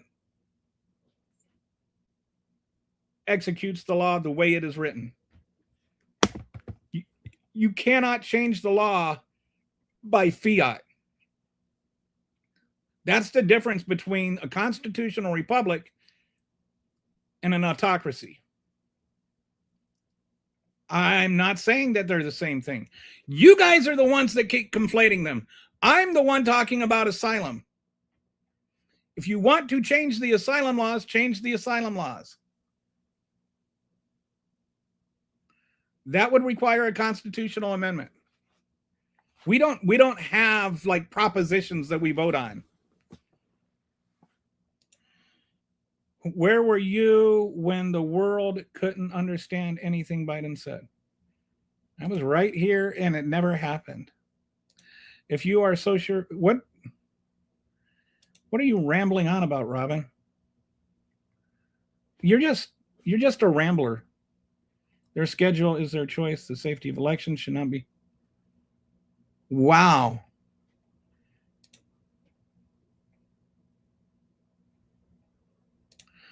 My point being that securing the elections is above except the elections are secure. There are, over the last 42 years, there are a total of about 77 cases of non-citizens voting. That includes illegal and legal immigrants. 77 total actual convictions. Of those, 51 of them would have been prevented by the SAVE Act. 51 over 42 years. Or 44 years. Go back to 1982. That's out of every single election we've had. That includes primary elections. That includes local elections, school board elections, mayor elections, city council elections. If you went to the voting booth at all in your hometown or sent in a ballot for anything at all, that vote was considered. Billions of votes, and only 51 of them were cast, would have been prevented by the SAVE Act. One thing that I also find, there were only 1,600 altogether. But one thing I find ironic is that the SAVE Act does nothing to prevent all the other kinds of voter fraud.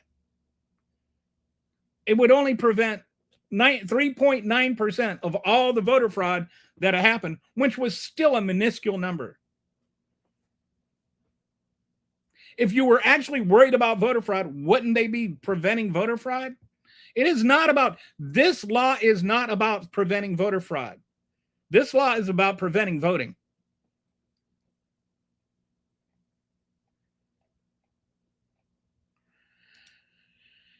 How did they consolidated this information from voting? Marriage status, didn't register to vote. Who has this? I don't understand what all of that. Okay. I really don't understand what you're trying to ask.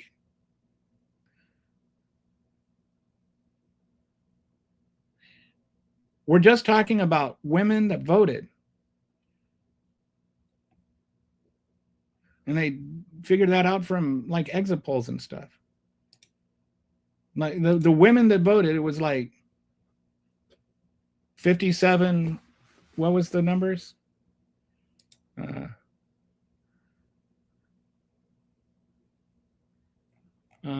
Oh, we got to get back to that. It was 57 to 42 for Trump.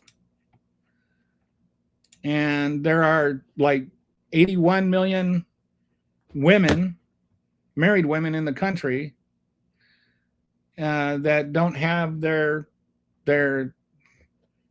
names updated, because what it is you have to, and there's been some misrepresentation on this from the left as well, but there are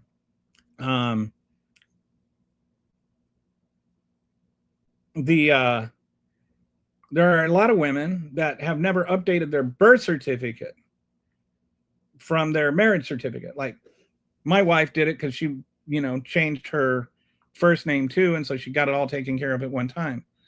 But your birth certificate says, I don't know if you're a man or a woman, Robin. It's one of those gender neutral names like Kelly. But let's say, Sally McRuthers was on her birth. She was born Sally McRuthers, and then she got married to Bob McGuire. So now her name is Sally McGuire. And so she's got Sally McGuire on her driver's license, and she's got a marriage certificate, and then she's got a birth certificate. But the birth certificate says Sally McRuthers, and her driver's license says Sally McGuire. So she brings in her birth certificate and her driver's license to register. Then they'll say this name is wrong. So then she can allegedly, depending on where she lives, she can show her marriage license and show that her name changed when she got married. And that does not laid out in the actual law in the SAVE Act, but it does allow the state to determine what other supporting documents they can have. And I think most states will allow that. Like, I don't know of any state that wouldn't. And so I think there's some people, some Democrats that are overstating this issue. And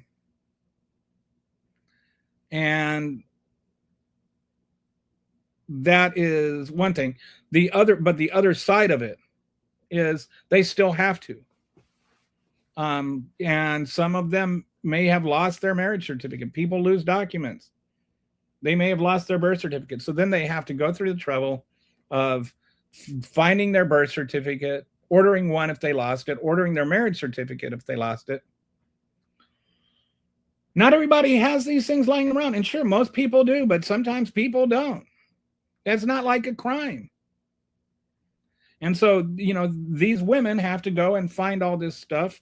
And then you can't update it online. You can't like just scan it in and send in a PDF. You have to actually physically go to the DMV or whatever it is and show them the paperwork in order to update your registration. So nobody's saying that, like they're too dumb or whatever. It's just, this is extra work that they have to do that other people don't have to do. I didn't have to change my birth certificate or my name when I got married. My wife did. Obviously, that's a different proportional impact on her than on me. So what comes into play then is that now the 14th Amendment says that you can't like differently burden different groups of people.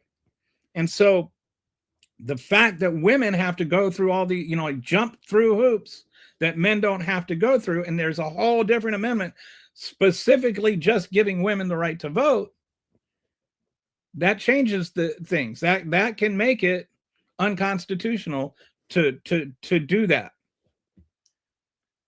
Because it's putting an extra burden on women that is not on men.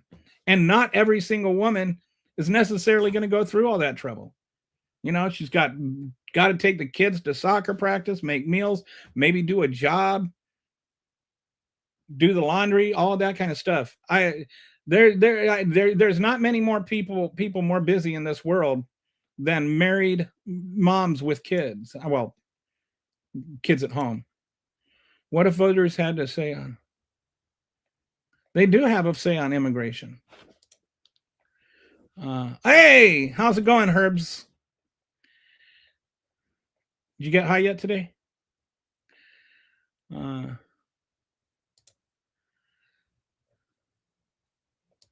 What happened to freedom of religion in the Constitution in the new? Yeah, Trump. We're definitely going to have to do one on marijuana one day. I keep thinking.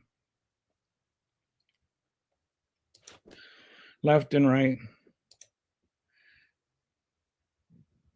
His logic for voting for Trump is ridiculous. Yes, it's not really left versus right, but mostly top versus bottom. It's reality versus fiction. Like it's hard to get a Trump supporter to engage in a conversation that's just the main goal is reality. Limited memory, embarrassing being attacked by memory. Whatever you're talking about, Robin. Left wing needs to get out Trump, but I had to time out Glenn for 5 minutes because he was getting obnoxious. Oh, yeah, I think I don't know if I banned him or not. I was getting to the point where I was just going to get rid of him. But yeah, thank you.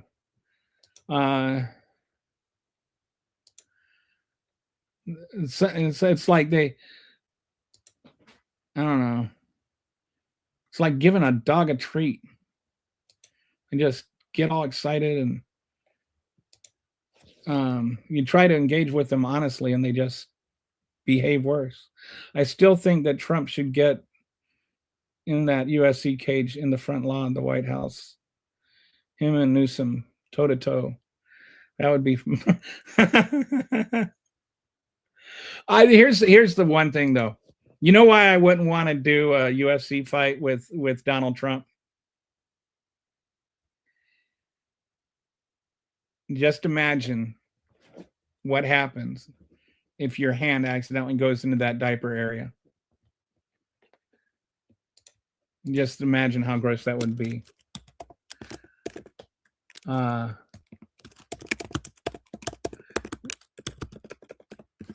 reminds me of something. Have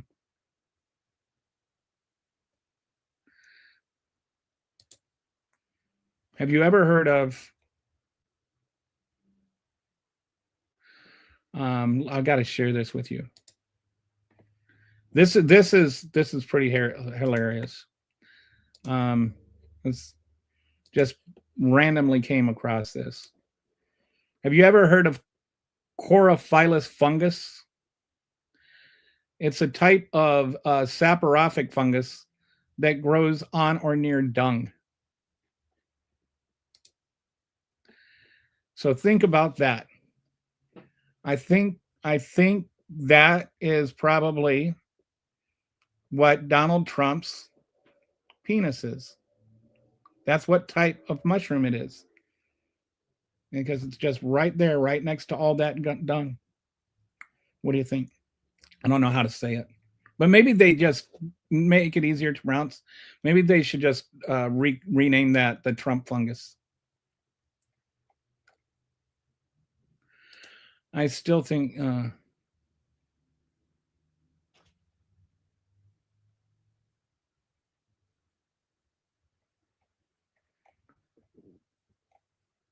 over 10,000 children killed by cops over. I don't know about that. I'll have to look that up.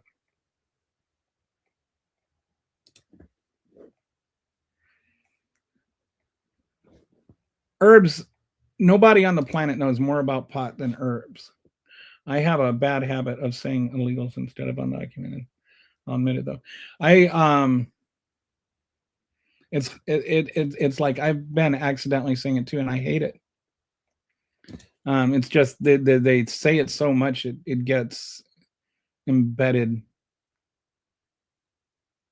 A non-citizen who resides in a country without legal authorization. Okay, are asylum seekers like what about? But you use them to describe people that are here legally. Legal asylum seekers are here legally, and Why is it like, this is the thing I never understand, Robin. And you're going to ignore me, and I know that, but I'm still going to say this in the hopes that maybe you can. It's like you guys treat this one thing that is illegal as though of all the illegal things that somebody could do. You could run a stoplight, you can jaywalk, you can murder people, you can rob a bank, you can, write checks to cover up, campaign funding stuff and pay off porn stars to, keep quiet. There's all kinds of illegal things you can do. In the grand scheme of things, walking over an imaginary line illegally seems to be like in the bottom 10% of illegal things. So why is that the one thing that constitutes making a person an illegal person? Why is immigration status the one thing that makes a person illegal or not illegal? Donald Trump committed treason.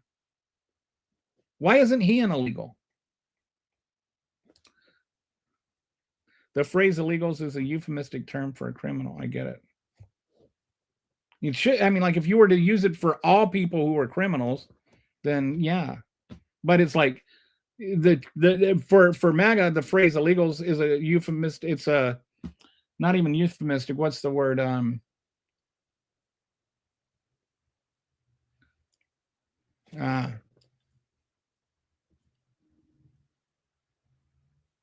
It's a slur for immigrant. Doesn't even matter if they're here legally or not.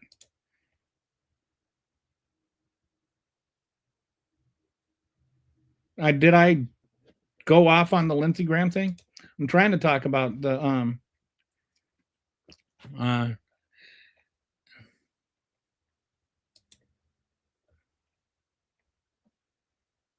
yeah, I did get rid of Glenn. I'm tired of that nonsense.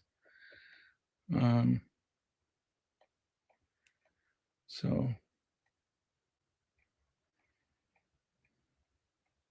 what about having a lottery for asylum seekers? Why? Why have a lottery for asylum seekers? It's kind of missing the whole point of asylum, isn't it? People that are seeking asylum. There was a article I read. This was like in 2019, where there was a reporter. This was, during the Remain in Mexico era. A reporter went to go look at what happened to people that were seeking asylum after they were refused asylum. And so she went and she looked for like 30 of them, and like 10 of them had been murdered. There was these 4 women from Haiti who were in Puerto Rico that had TPS status. They had their TPS status revoked. They went back to Haiti, and within 60 days, they were beheaded. As in decapitated. So I'm just wondering, why should they have to win the lottery to not die? That's like some seriously, what's that show? What's that movie? My brain's getting tired. So I'm Hunger Games. That's what I'm trying to think of. That is some Hunger Games type nonsense. Racist and making money off of it. Oh, sorry. We're not. I'm just skipping past the herb stuff. So you are so far behind in the conversation. Well, gee, dude, I'm trying to got some people complaining that I don't read their comments, and then you get mad at me for Robin.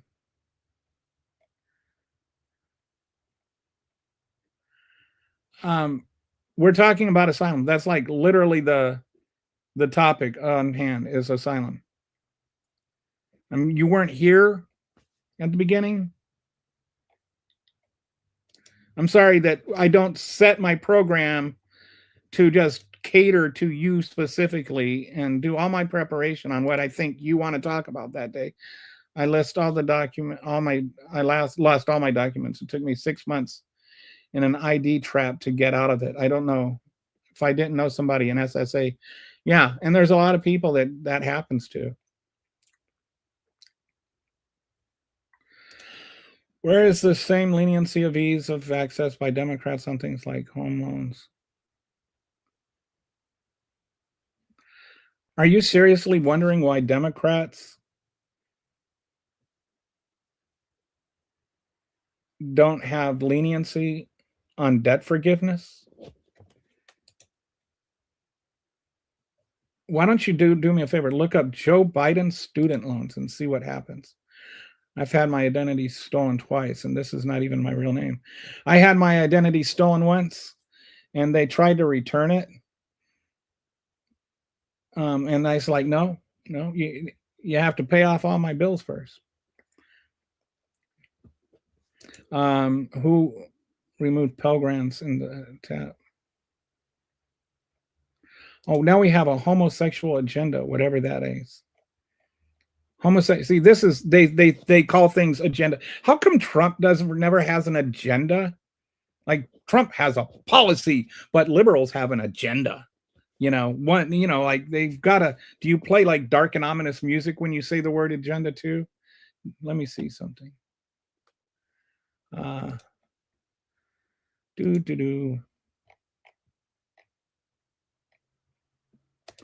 Okay. They have a.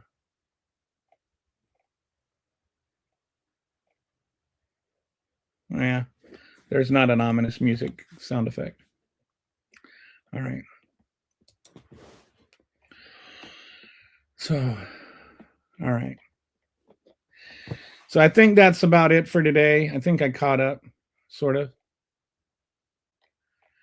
And we're over 4 hours. So thanks for watching. I will talk to you guys tomorrow. Thanks again for helping with the moderating, Brett. Appreciate you.